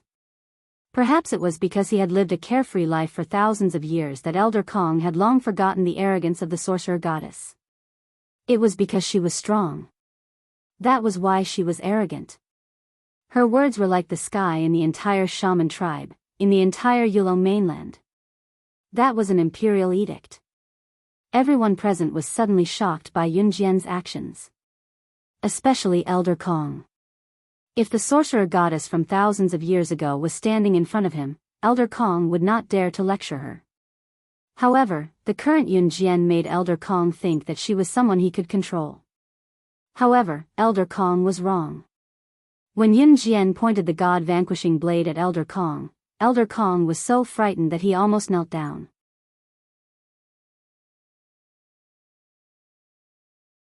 Chapter 1195. Everyone in the Yulong mainland knew that the Lord Divine Lord had 4 protectors under him. There was no need to mention the Lord Divine Lord's own strength. Any one of the 4 protectors under him was enough to suppress everyone present. The people of the Yulong continent had heard that the Lord Divine Lord was a supreme existence in the deity's continent. Apart from that, the Lord Divine Lord also had 4 guardians. The strength of these 4 guardians was second only to the Lord Divine Lord. Not to mention the Yulong continent, even in the deity's continent, they were existences that could destroy heaven and earth. Hence, it was not difficult to see that when Elder Kong saw Adam reveal his true appearance, she, who had originally wanted to mock Lan Su for finding a nameless junior, immediately stopped talking. She had originally thought that Lan Su had given her virginity to a man who had appeared out of nowhere. Who would have known that this man was the Lord Divine Lord's guardian? It was said that in the gods' continent, other than the Lord Divine Lord, the Lord Divine Lord's 4 great protectors were the rulers of the gods' continent. As long as the Lord Divine Lord didn't take action, the Lord Divine Lord's 4 great protectors could make any decision on behalf of the Lord Divine Lord. Moreover, each of them had the ability to destroy heaven and earth. One of the 4 guardians from the deity's continent, the rumored hot-tempered Adam, was actually the man who had taken Lan Su's virginity. In this case, there was no need to talk about the rules of the sorcerer tribe. The people of the sorcerer tribe worshipped Adam like how they worshipped the Lord Divine Lord. How could they dare to take action against Lan Su? TSK, what a joke. Elder Kong's entire body trembled. She was thinking that it was a good thing that she did not say anything that would consign her to eternal damnation. However, it was also at this moment that Elder Kong suddenly felt her throat tighten. In the next second, Elder Kong's throat was tightly gripped by an invisible hand. Everyone present was shocked when Elder Kong was lifted up into the air. However, when they saw Ce, who was not far away, use his mental strength to lift Elder Kong up, everyone present was terrified. Ce's face was terrifyingly dark. After using his mental strength to lift Elder Kong up, he threw her out fiercely. Elder Kong was already an old woman, so after being flung by Ce, she was thrown onto a bench not far away from the main hall. The stool shattered in an instant, and Elder Kong fell to the ground, spitting out a mouthful of blood. Seeing Ce's sudden action, the surrounding people instantly turned pale with fright, but at this moment, no one dared to stand out and say anything bad about Ce. At this moment, Ce's mellow voice, which carried a trace of murderous intent, rang out, "If you dare to stir up trouble at night in the future, there's no need for your sorcerer tribe to exist in this world." After saying this, Ce grabbed Yunjian's hand and walked out.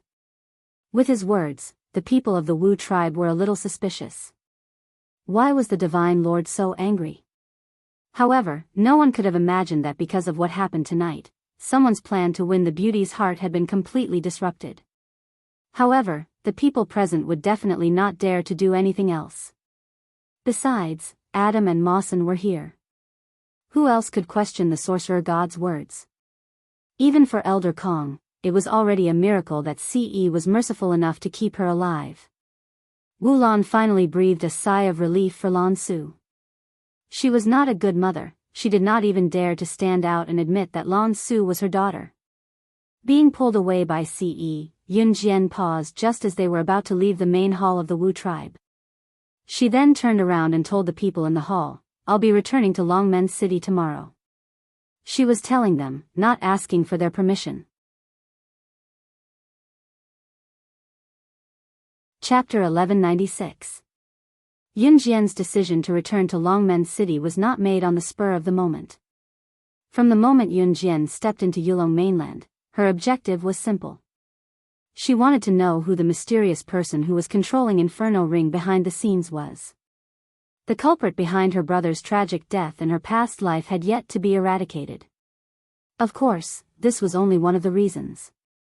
From her brother's death in her past life to her constant assassination attempts recently, all signs pointed to the fact that this was not as simple as it seemed.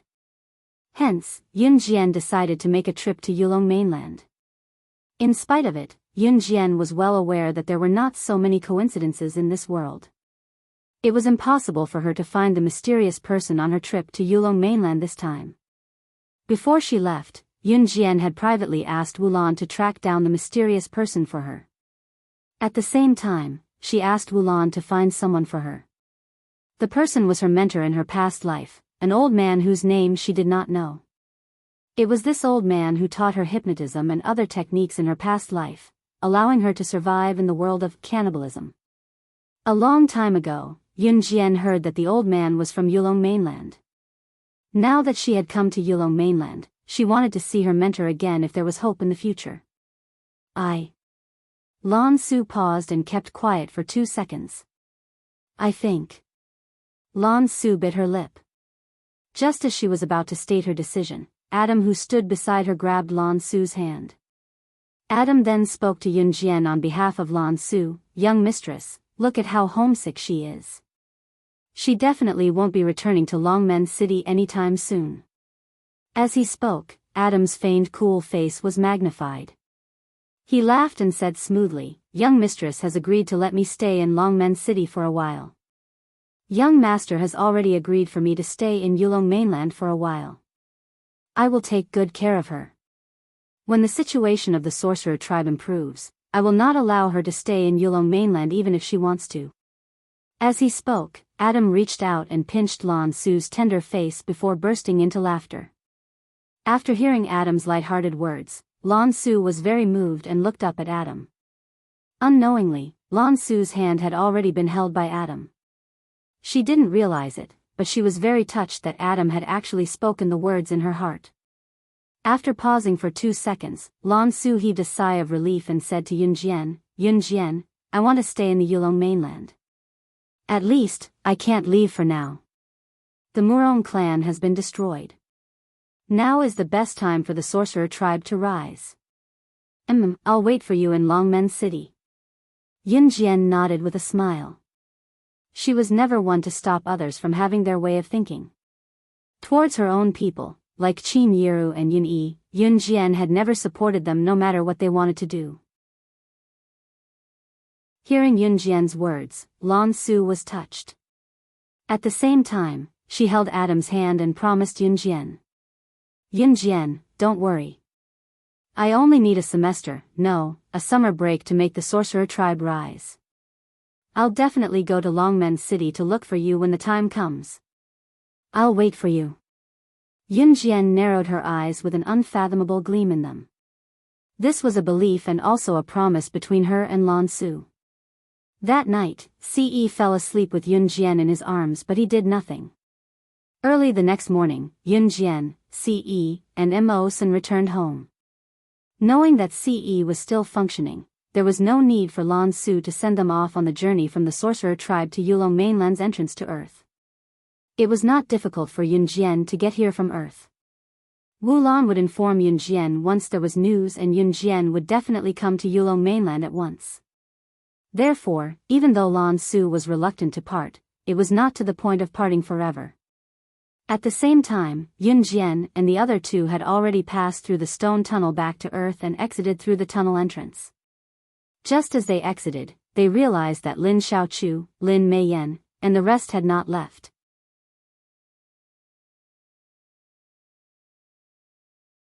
Chapter 1197. Hey, you guys are finally out. I've been waiting for you guys for a long time. Lin Meiyan rushed over to Yunjian before Lin Xiaochu did. She wanted to reach out and hold Yunjian's hand like a good friend.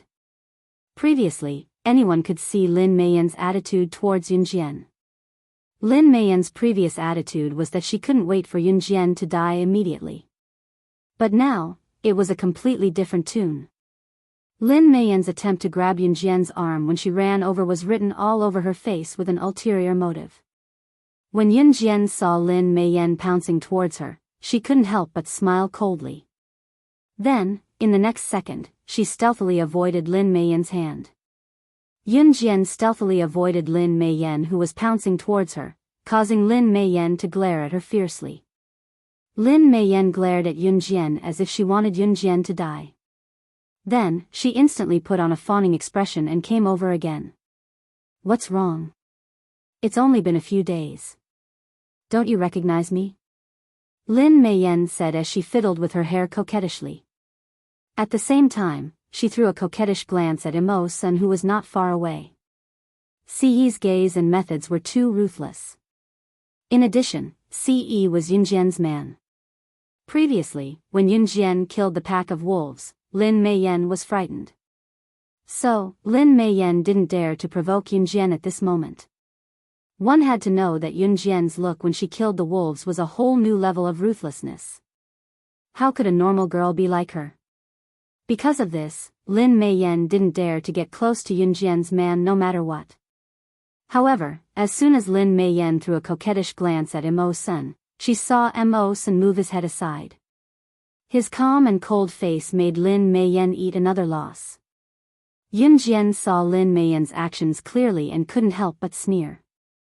She didn't intend to stay here any longer and was about to leave with Ce and Mo Sr. Let's go, Yunjian said softly, then walked side by side with Ce, followed by Mo Senator. The three of them walked towards the tunnel leading out of the tomb.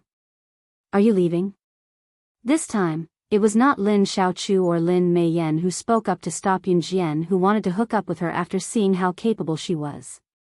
It was Lu Guodong, the archaeologist who had been very helpful to Yunjian and Ce not long ago. Yes. Yunjian nodded but didn't say anything else. Have a safe journey, we'll meet again if fate allows. Lu Guodong cupped his hands towards Yunjian and the other two in a very professional manner. Thank you, Yunjian also smiled, then walked out with CE and MO Senior. Hey, you guys are leaving just like that? You guys. Lin Xiaochu wanted to chase after Yunjian but was stopped by Senior Hu Chirue, who she was thinking about. Ning Xia stood in place and thought for a while, then she ran towards Yunjian and took out a very precious handkerchief embroidered with 2 mandarin ducks playing in the water. Ning Xia handed the handkerchief to Yunjian, then took a deep breath and smiled sincerely. This is for you, I personally embroidered it. I hope you guys can be happy forever. Hehe, my house is in Zhe Province's Ning City. I don't know if your house is far from mine, but my house is by the sea. If you guys want to go out during the summer vacation, you can come to the beach near my house and eat seafood. Chapter 1198. After Ningxia gave the address, she looked at Yunjian with sincerity as if waiting for Yunjian's reaction. Yunjian merely blinked up and down. After 2 seconds of silence, Yunjian smirked and answered Ningxia softly, sure. If Qin Yu, who had been following Yunjian around, was here and witnessed this, she would have exclaimed in shock. Slaying God, the number 1 on the international secret agent ranking, had actually agreed to an invitation from someone she had met during her journey? Yunjian wanted to decline, but the reason she agreed was simple. She saw gratitude in Ningxia's eyes. It was gratitude for saving her life. Another reason was that Xiao Yunju had mentioned earlier that he wanted to travel by the sea during the summer vacation because he could enjoy fresh seafood. Serene City was a coastal area and was close to the sea. There was also a small island in Serene City which was a sacred spot for seaside vacations. Therefore, Yunjian did not reject Ningxia's offer. Yunjian had saved Ningxia, and that was obvious to all.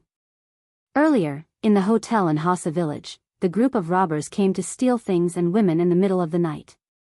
They mainly stole women. In a poor area like Hassa village, women were considered precious. Many men could not afford to marry a wife.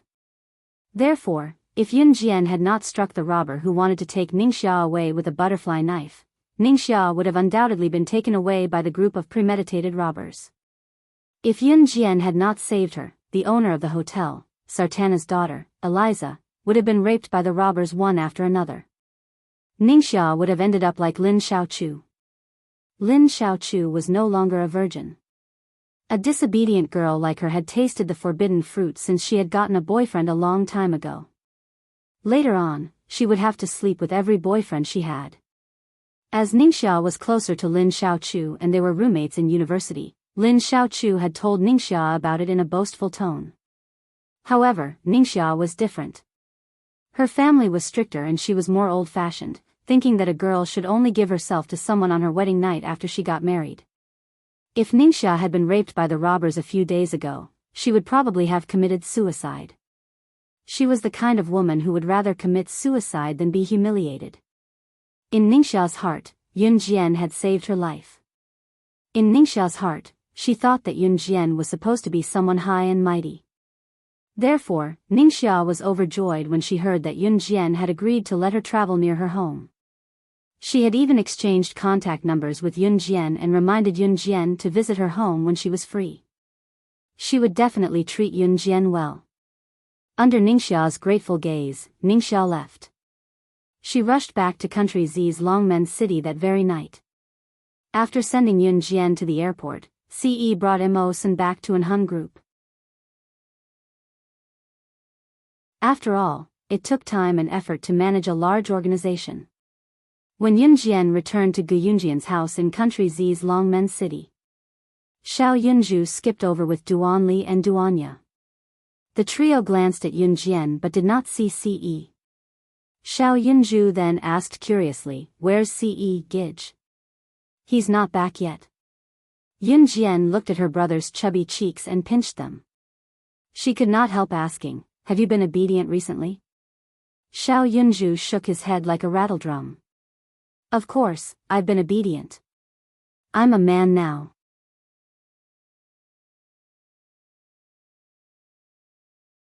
Chapter 1199. Summer break was always the time that students looked forward to the most because there were 2 months of holiday. It was enough time for students to indulge in the joy of the holiday and feel like they were free birds instead of students. No one could restrain them, and no one could control them to go to school. No teacher could use a commanding tone to make them do unpleasant things. Xiao Yunju, Duanli, and Duanya finally had summer break, and the three of them really wanted to relax. This time, when Xiao Yunju saw that Yunjian had returned from a long trip, he couldn't help but look at Yunjian with anticipation. In fact, Xiao Yunju had asked Yunjian, "Where is big brother Ce?"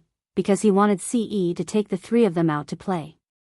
Xiao Yunju knew that big brother Ce doted on him the most. Even big sister didn't dote on him as much as big brother Ce. If he wanted to go out to play, big brother Ce would definitely agree to take him. Moreover, Duanli had asked Little Hui about it, and Little Hui had said that big brother Ce doted on him so much because he wanted to woo his big sister. Little Hui had also said that as long as he helped big brother Ce woo his big sister, big brother Ce would treat him even better. Yunjian had no idea that she had been betrayed by her little brother. When she heard that Xiao Yunju and the other two wanted to go out to play, she immediately squatted down and looked at Xiao Yunju, nodding. "Okay, where do little Zhu, Chestnut, and Yaya want to go?" Yunjian asked. "Yay, we can go out to play. We want to go to the beach. Big sister, we want to go to the beach. There's a lot of seafood to eat, and we can go swimming. There's also a beach with small crabs to catch on the beach. Little Hui from our class has been there before, and he said that if he didn't go to the beach, he would regret it for the rest of his life." Xiao Yunju clapped his hands innocently, unable to control himself. "What regret? You are still young." Yunjian gently patted Xiao Yunju's mouth, telling him that it was inauspicious to say that. Yunjian knew Xiao Yunju quite well. She knew that Xiao Yunju wanted to go to the seaside, so she agreed to go to Ningxia, which was a good choice. At the very least, it would be much more convenient to have an acquaintance lead the way when they went out to play. Usually, when traveling, they were unfamiliar with the place and people, and it was easy for them to take detours. There were no navigation systems in this era. Mobile phones could only be used to make calls and send text messages. At most, they could play small games like Snake. In the end, she told Qin Yiru that the whole family would go out to play. At that time, Gu Junjian would also apply for leave to go with them. As for the time, it was set to be a week later because Gu Junjian would only have time to apply for leave after a week. Ce couldn't come because she was busy. However, Ce said that he would try his best to come and asked Yunjian to take good care of Xiao Yunju and the others while they went out to play first. The week passed by quickly and it was the day before they left for the trip in the blink of an eye. Since it took some time to travel from Longmen City to Serene City by car, Xiao Yunju and the others were as excited as if they were going on a spring outing the next day. They dragged Yunjian to the supermarket in Longmen City that night. "I want to buy 3 bags of potato chips." In the supermarket, Xiao Yunju was standing under a food rack. Since he could not reach the height of the chips, he tiptoed to ask Yunjian to help him get them. Just as Yunjian turned around happily, she saw a woman in her 30s or 40s, dressed to the nines, walking over to push Xiao Yunju away with her perfect figure and put the remaining 5 bags of chips into her shopping cart. Chapter 1200. Yunju nearly lost his footing when he was shoved by the woman who was dressed to the nines like she was in her 20s despite being a middle-aged woman. Fortunately, Xiao Yunju reacted quickly. He immediately reached out and grabbed a handful of food racks to prevent himself from falling to the ground. However, because he grabbed a handful of food racks, he accidentally knocked the pile of potato chips with different flavors onto the ground. The potato chips on the racks even bounced back from Xiao Yunju's grab. In the next second, a large pile of packaged potato chips all fell to the ground. The woman was scared silly. She pushed the shopping cart and saw Xiao Yunju tripping over a large pile of potato chips on the food racks after she pushed him. Therefore, she complained about Xiao Yunju. Hey, what's wrong with you, little brat? Whose kid is this? Why are you so careless? You dropped so many potato chips on the ground. You have to pay for it.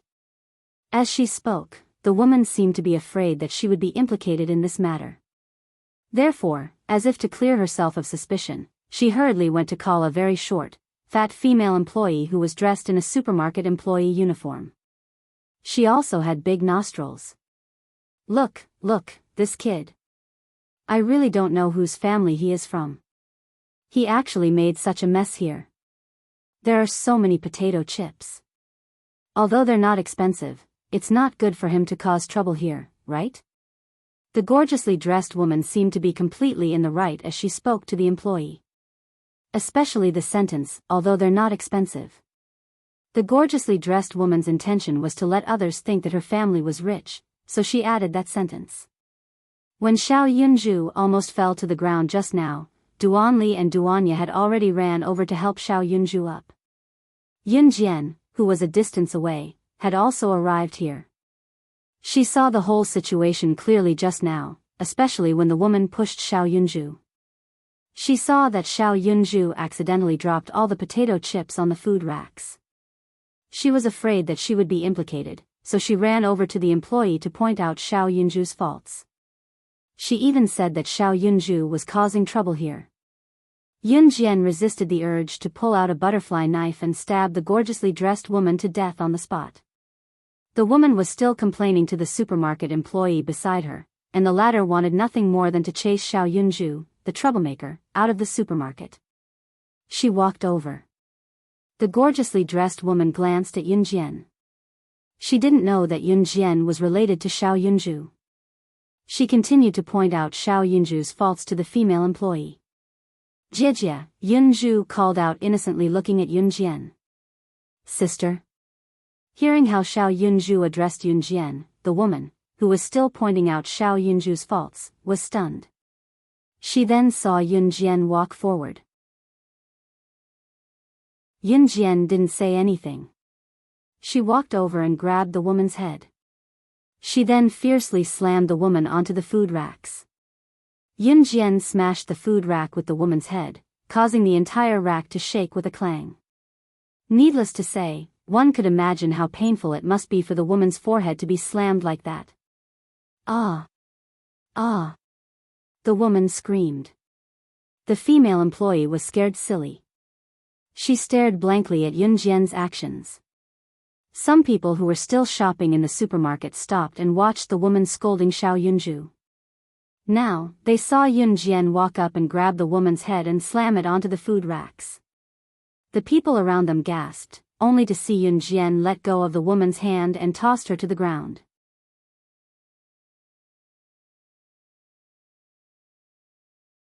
Chapter 1201. Yun Jian's words coupled with her actions just now. The people around her were all shocked by her actions. What she did just now, was that something a teenage girl could do? The moment Yun Jian grabbed the woman's hair and slammed her head onto the food rack, the surrounding people almost screamed out loud. In this kind of public place, especially in front of Yun Jian, she was only a teenage girl. How could she do such a shocking thing? The people present were all dumbfounded.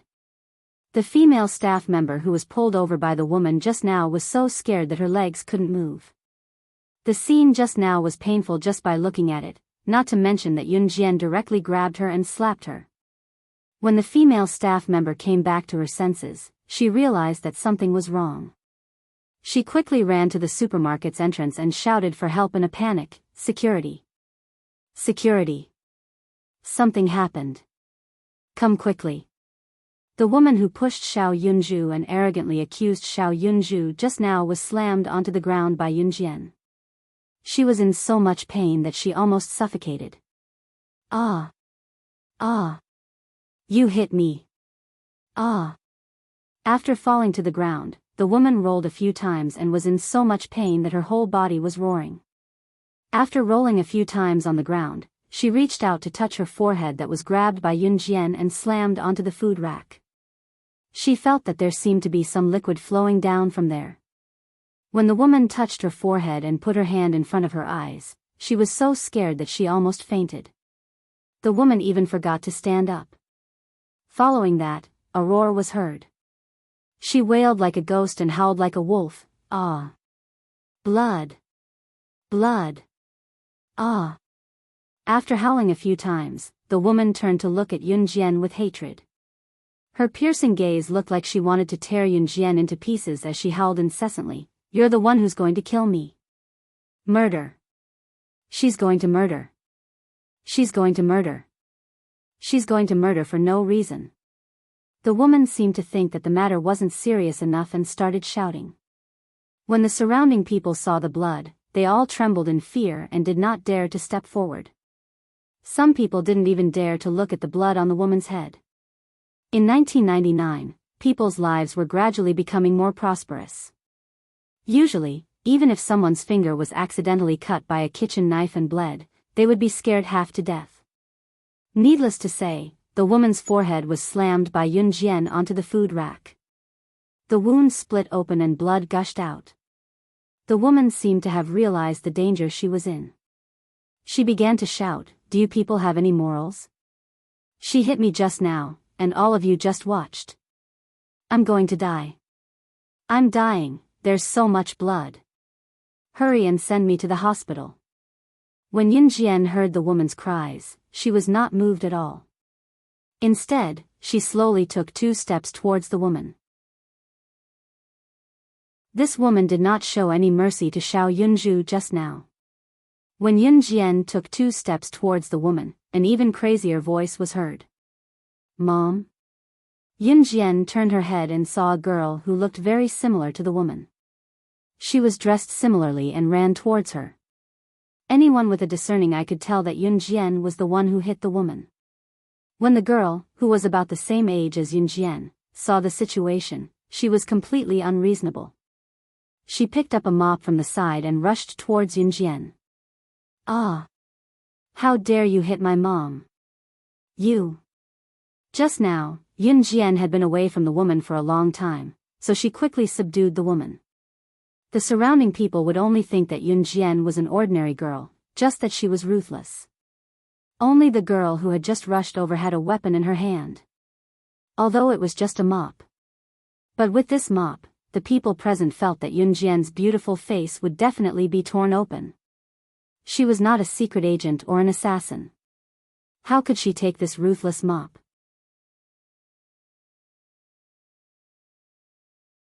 Chapter 1202. This girl was ruthless to the extreme. She saw her mother fall to the ground, her forehead split open, and blood gushed out. At the same time, her mother was still desperately shouting, "It hurts, I'm going to die, I'm going to die." This girl didn't care who was right or wrong, and she didn't care if her mother did anything wrong. This girl was in her youth. She also relied on her good looks to fool around with boys in school, and she also chatted with boys in the underworld. Listening to the boys in the underworld boasting about their power, this girl thought that she was really protected by a powerful character, so whether it was in school or in the underworld. The girl felt that even if she provoked others, she could be protected by the group of boys. Therefore, the girl developed an arrogant and domineering character. Even if the girls in the school dared to say something bad about her, even if it was a joke, she would immediately turn hostile and beat her. Sometimes, she would even lead a group of people to surround a girl and beat her up. However, this kind of behavior, in the girl's view, she felt that it was not shameful to attract the attention of boys. It was in such an environment that she grew up. This girl just saw her mother fall to the ground with her head bleeding. She didn't care who was right or wrong at all. After rushing to the side, she picked up the mop and rushed toward Yun Jian. At this moment, the girl had already come to Yun Jian with the mop. As she ran, she shouted a series of roars like flowing water, "Go to hell! You dare to hit my mother, you go to hell!" While shouting, the girl had already stood in front of Yun Jian with the mop. At the same time, the surrounding group of supermarket onlookers were looking forward to seeing a bloody scene. The girl had already smashed the mop on Yun Jian's head. A few seconds before this, the female staff who ran out to call for help had hurried back with a few security guards, but they just saw the scene of the girl smashing the mop on Yun Jian. The group of onlookers all gasped. Someone exclaimed a few seconds ago, "What's the matter? That girl is finished." Oh hey, that mop, unless she has the ability of an agent killer in the movie, otherwise, it's a pity for that beautiful face. As soon as someone spoke, someone behind exclaimed and pointed to Yun Jian over there. Look, that. Everyone around raised their eyes and looked over. Yun Jian, however, stood still on the spot. The mop in the girl's hand had been smashed fiercely toward Yun Jian's head. Just as the mop was about to hit the top of Yun Jian's head, it was about to hit her head hard. Yun Jian looked forward. She suddenly stretched out her left hand, and she didn't even look at the trajectory of the mop above her head. Just like that, in front of everyone, it was as if she had eyes on the top of her head. She accurately stretched out her left hand and caught the mop that was smashing down at her with great inertia. When the mop was swung, the force was very strong, but Yun Jian didn't even look at the mop. She just blindly stretched out her hand and caught the mop. This behavior made the customers who were standing around and watching the show, as well as the female staff member who had called several security guards back, stunned. But just as everyone was stunned, Yun Jian had already pulled the mop, and directly pulled the girl who was holding the other end of the mop, who was already dumbfounded, towards her. The girl didn't stand firm, and after being pulled by Yun Jian, her whole body swayed back and forth, and she fell directly to the ground. At this moment, Yun Jian had already stepped on the mop pole fiercely. Gotcha! In the next second, the mop pole was easily broken in half by Yun Jian. The girl's hand was under the mop pole, and Yun Jian's step was like torture to the girl. Ah! Ah! Ah! The girl wanted to retract her hand, but Yun Jian's strength was strong, and she couldn't retract her hand at all.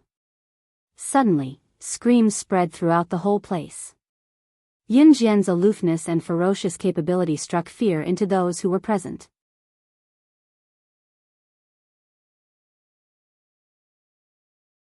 Chapter 1203. This little girl must be a martial artist. Although some people objected to the words of the person who was obviously obsessed with the assassins in the movies, no one objected to the fact that Yun Jian was capable. After all, her strength was displayed in front of everyone. That kind of strength. Let alone smashing Yun Jian's head with the mop, the girl couldn't even get close to Yun Jian's side. Gotcha, gotcha. However, at this moment, the frightening sound of bones breaking rang out once again. Everyone turned to look again when they heard the noise, only to see Yun Jian stepping on the mop pole. Although the mop pole was broken, she could still control the girl's hand that was pinned to the ground by the mop pole by stepping on it. As for the gotcha, gotcha sound, it was the sound of the girl's hand being pressed to the ground by Yun Jian with the mop pole. The bones in her fingers were broken. The girl desperately wanted to retract her hand, but she couldn't. She was in so much pain that she was sweating all over. She desperately begged for mercy. Ah. Ah. Let go. Let go. I was wrong. Let go quickly. This was a begging sound, but also an order. Yun Jian sneered, but the force under her feet became even stronger. You're not wrong, it's your mother who's wrong. She pushed my brother just now. Not only did she not apologize, she even framed my brother for causing trouble here. However, you'll have to suffer for her. Yun Jian sneered. At the same time, she glanced at the woman who was sitting on the ground in a sorry state. This woman was obviously the girl's mother. The two of them looked exactly the same. After Yun Jian finished speaking, she exerted more force under her feet and stepped harder on the mop pole. Ah. Mom, I'm going to die, it hurts. Please forgive me, I was wrong, I was wrong. The girl was suppressed. No matter how hard she tried, she couldn't retract her hand that was being stepped on by Yun Jian under the mop pole. Because of the pain, the girl began to blabber and beg for mercy. Min Min. Min Min. When the woman saw her daughter being stepped on by Yun Jian like this, all the cells in her body trembled. At this moment, the woman regretted pushing Xiao Yunju the most. If he didn't treat Xiao Yunju like this, there wouldn't be this scene at all. I was wrong, I was wrong. It was my fault just now. I pushed your brother. Not only did I push your brother, I even framed your brother for causing trouble here. It's all my fault. Please let my daughter go." The woman covered the blood that was slowly flowing from her forehead. She had been arrogant just now, but now she didn't dare to say a word. She could only desperately beg Yunjian for mercy. A woman could beat and scold other people's children at will, but when it came to her own daughter, she doted on her to the bottom of her heart. Now that she saw Yunjian treating her precious baby like this, the woman felt that her heart was about to stop beating. She desperately shouted at Yunjian and begged. The surrounding group of people were dumbfounded. At first, everyone thought that Yunjian had inexplicably rushed up and hit the girl. But until now, when they heard the woman's confession, they realized that it was this woman who bullied her brother first. It was understandable that Yunjian was so angry just now. After all, anyone who saw an adult bullying a child would feel ashamed. From the corner of her eye, she saw Xiao Yunju looking at her with trembling eyes. Yunjian knew that she was too cruel in front of Xiao Yunju, so she let go of her foot after hearing the woman's apology. "Get lost," Yunjian said coldly, her eyes glaring at the woman.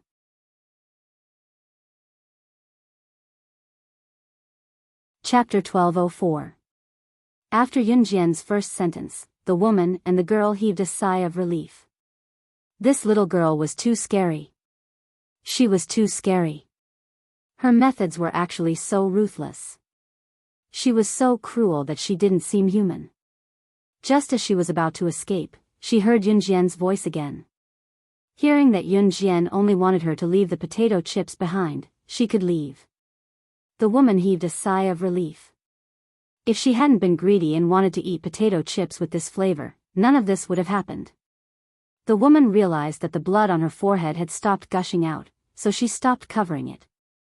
She rushed to her shopping cart, reached out and took out the 5 bags of potato chips, then ran back to Yunjian.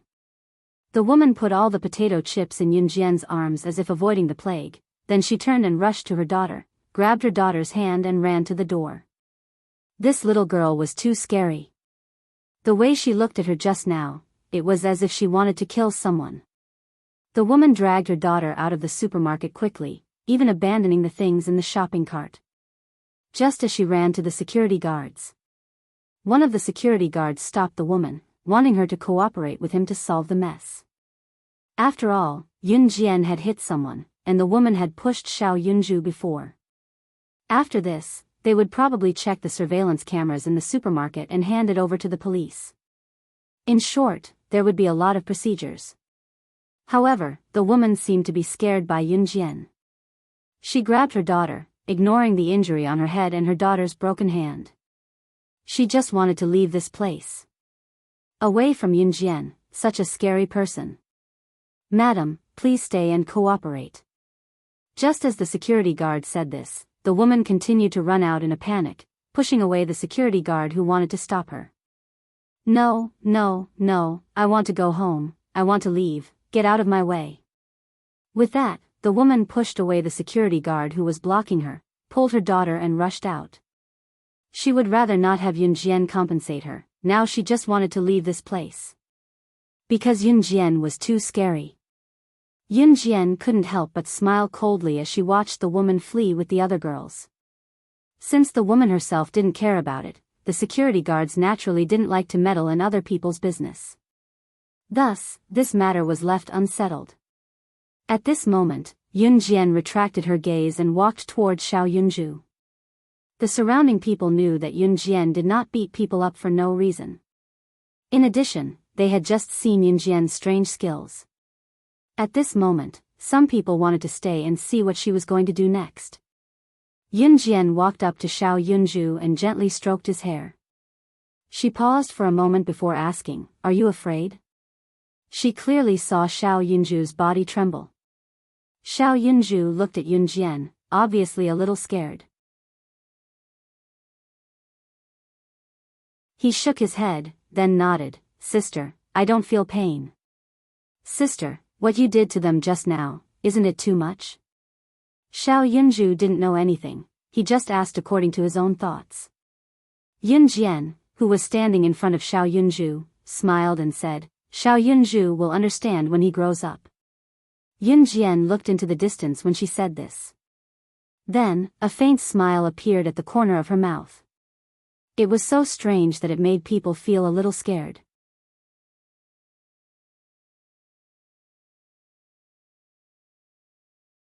Chapter 1205. Yun Jian didn't know that Xiao Yunzhu wouldn't understand if she told him this so early, but Yun Jian had to let him know one thing.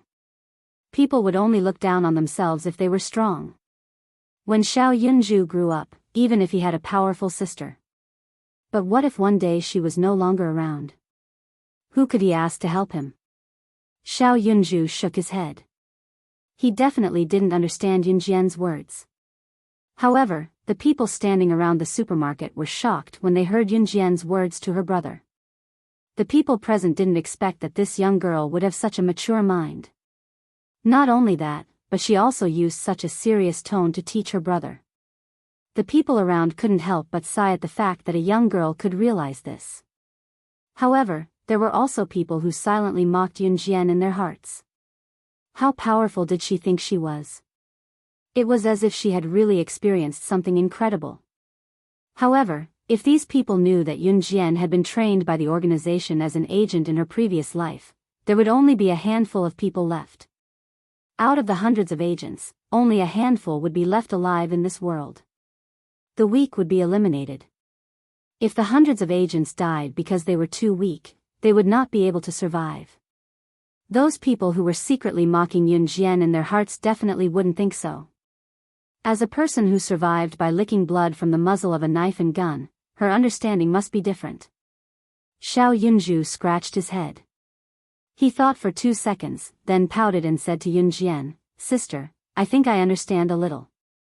And Yun Jian nodded slightly.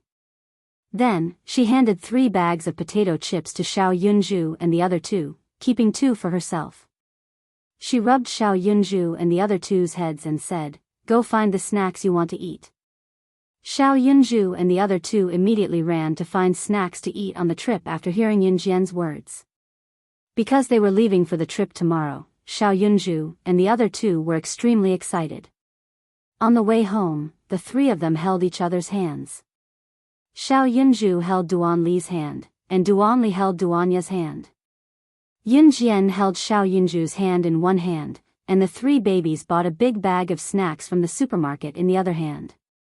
Qin Yiru was at home preparing the daily necessities for the trip tomorrow, and Ce wasn't at home, so Yun Jian brought Xiao Yunzhu and the other 2 to the supermarket to buy things.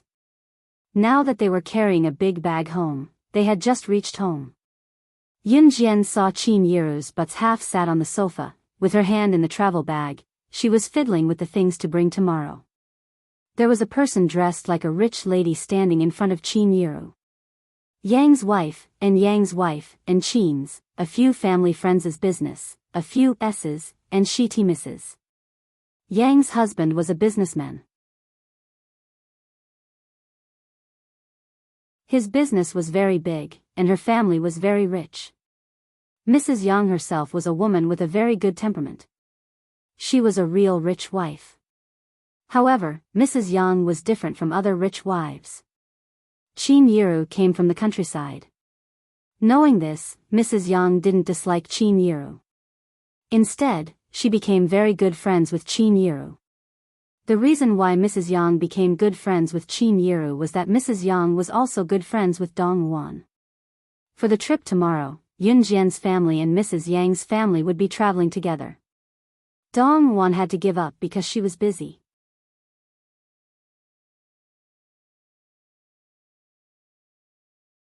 Chapter 1206.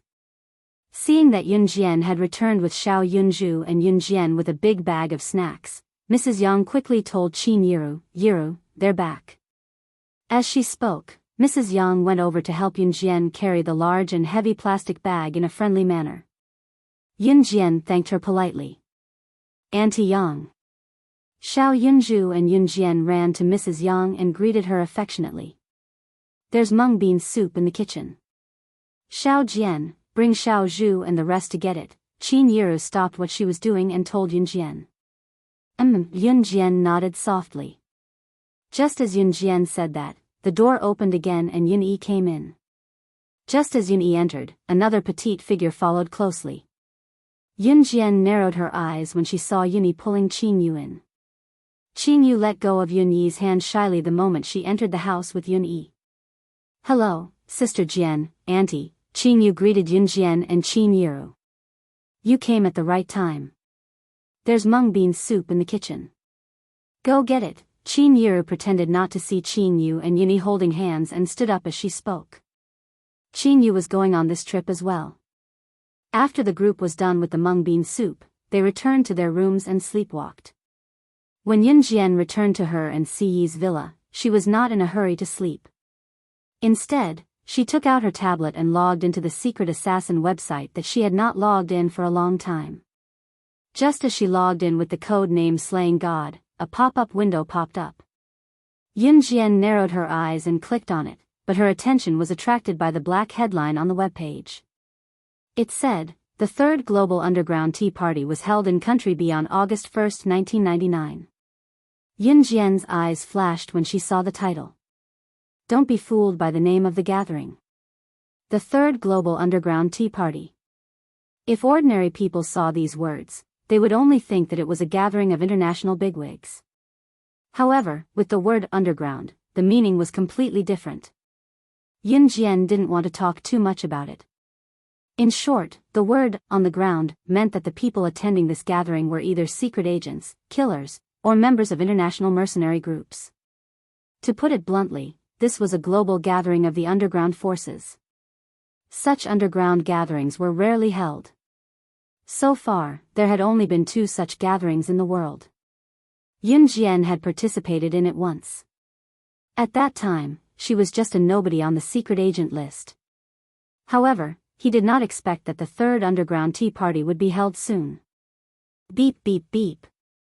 Right then, a pop-up window popped up on the webpage.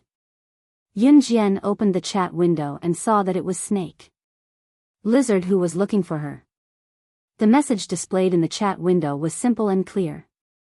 It said, "Slaying, the third underground tea party is starting soon. Do you want to go?" The words, tea party, were obviously a cover-up for the underground forces. The people attending this gathering were either killers or secret agents. To put it bluntly, this was a meet and greet for the secret agents and killers. The lights were off in the room. Yun Jian stared at the computer screen for 2 seconds. In the dark, her lips curled into a slight smile. After a pause, Yun Jian reached out and typed a word on the laptop keyboard swiftly with her fingers before clicking send.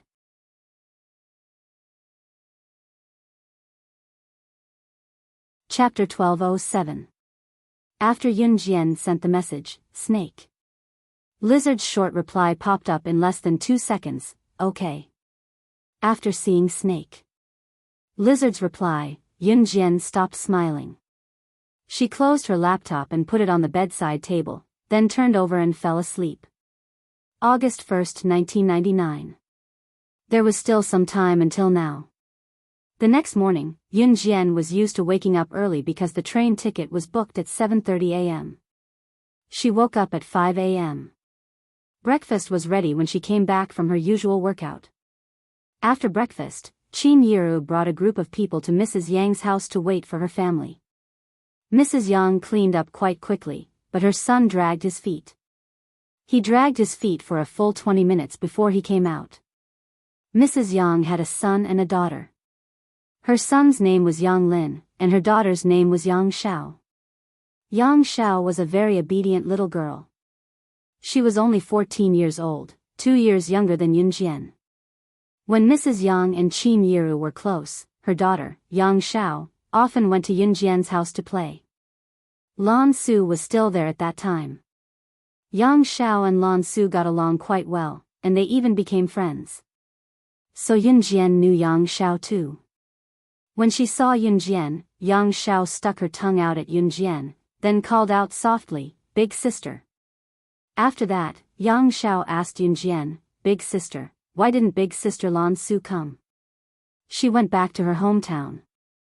"She won't be back for a while," Yun Jian said naturally. "Oh.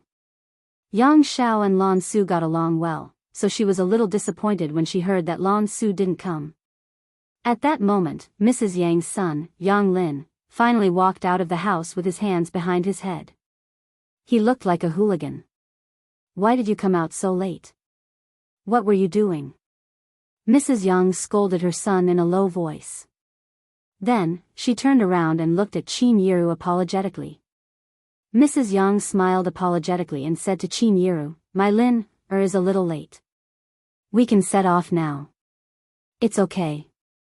"Huh, it's normal for children to like to sleep in the morning." Qin Yiru laughed.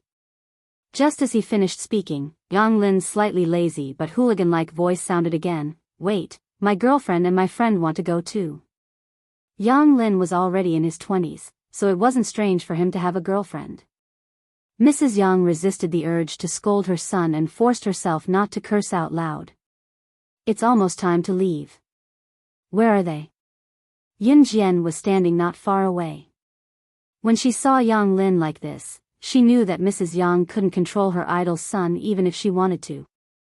Yun Jian smiled slightly and adjusted the sling bag on her shoulder. "Mom, what's the hurry? Didn't they say that they're coming?" Yang Lin acted as if it had nothing to do with him. As soon as Yang Lin finished speaking, he pointed at the two figures not far away who seemed to be in a hurry and said, "Look, aren't they here?" As soon as Yang Lin finished speaking, the two figures appeared in front of everyone. Yang Lin's girlfriend, Lu Mei, had a lot of makeup on and looked a little scary. Yang Lin's friend was called Zhang Jin. Yang Lin's friend also dyed his hair blonde and wore earrings. One look and anyone could tell that he was a delinquent. When Yang Lin's girlfriend walked over, she saw Yun Jian standing not far away. Yun Jian was dressed neatly. Even if she was wearing clothes from a street stall, it couldn't hide her dazzling radiance. Lu Mei was quite good-looking herself. When she saw Yun Jian, a girl who was prettier than her, the faint feeling of displeasure in her heart instantly exploded. Especially from Lu Mei's appearance, one could tell that she was a person who paid a lot of attention to her appearance. Lu Mei glared at Yun Jian and then walked to Yang Lin. She didn't care that Yang Lin's mother, Mrs. Yang, was still there. She walked over and hugged Yang Lin, kissing him in front of everyone. "Honey, I'm here," Lu Mei said coquettishly. Then she turned to look at Yun Jian and Qin Yiru. Seeing that Yun Jian and Qin Yiru were all wearing ordinary clothes without any branded clothes, Lu Mei scolded them in front of Mrs. Yang and said to Yang Lin.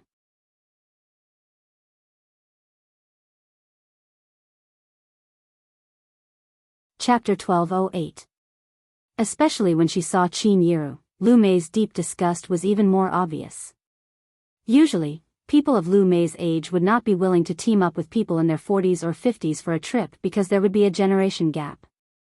Especially when she saw Qin Yiru, Lu Mei was even more disgusted.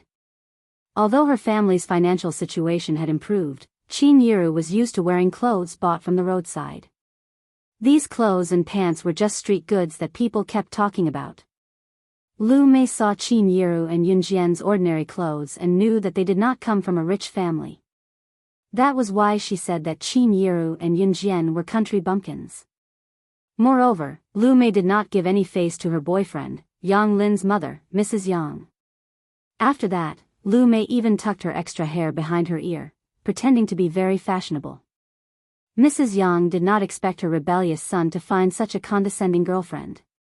She was exasperated at her son's failure to live up to her expectations. At the same time, Mrs. Yang was so angry that she scolded her son for finding a woman like Lu Mei. "Lin, Yiru is my good friend. You'd better keep your girlfriend in check or we won't welcome her." Although Mrs. Yang usually looked gentle and weak, she was actually a very strong-willed woman. Lu Mei had criticized Qin Yiru and Yun Jian in front of Mrs. Yang just now, and it had infuriated Mrs. Yang, so she retorted directly. Mrs. Yang's meaning was very clear. She was warning Lu Mei that this trip was organized by her and Qin Yiru's family. If Lu Mei disliked them, she could get lost. Lu Mei was shocked by Mrs. Yang's words. Then, Lu Mei was afraid that Mrs. Yang would really not allow her to go with them, so Lu Mei's arrogant face instantly changed. At the same time, Lu Mei looked at Mrs. Yang with a fawning expression on her heavily made-up face. "Auntie, I've always been outspoken. If I say anything bad, please don't blame me." Although Lu Mei said so, she was rolling her eyes in her heart at this moment. However, she was thinking, is Yang Lin's mother crazy? She's actually helping Qin Yiru's family, who are dressed like country bumpkins and are obviously poor. Lu Mei had long forgotten that she used to be poor too. Later on, she had a few rich boyfriends and served them well. That was how she became the current her, who was dressed in branded clothes from head to toe. As for Yang Lin, to be honest, he was Lu Mei's financial backer. But in fact, Lu Mei wanted to marry into the Yang family, so she immediately admitted her mistake after hearing Mrs. Yang's words. Mrs. Yang's mother, Lu's mother's mother's mother's mother's. There was a glint in Yun Jian's eyes before she narrowed them. Obviously, Lu Mei was hostile to him. She had never met Lu Mei, so she didn't know why Lu Mei was hostile. However, Yun Jian always kept her own principles. As long as Lu Mei didn't provoke her or Qin Yiru, Yun Jian wouldn't do anything to her. They took the city bus and soon arrived at the East bus station. After the ticket was checked, they got on the bus. Mrs. Yang and her family got on the bus first. Yun Jian, Qin Yiru, and Lu Mei were one step behind because they went to the bathroom. They walked from the flat ground to the steps of the bus. Lu Mei walked in the front, followed by Qin Yiru. They were about to get on the bus. Yun Jian just came out of the bathroom and came here. The bathroom was only a dozen meters away from the bus stop. When Yun Jian came out of the bathroom, she saw Qin Yiru was about to go up the steps. Lu Mei, who was blocking the steps, suddenly showed a sinister smile. Yun Jian could still see Lu Mei silently say to Qin Yiru, "Ha, country bumpkin." Before she could finish her words, Lu Mei shoved Qin Yiru's foot that was stepping on the steps of the bus in a seemingly unintentional manner. This push pushed Qin Yiru's foot out of the last step of the bus. You're tuning into the Biyao's Wuxia Chronicles YouTube channel. Don't forget to subscribe and join us on this journey to catch the most captivating stories.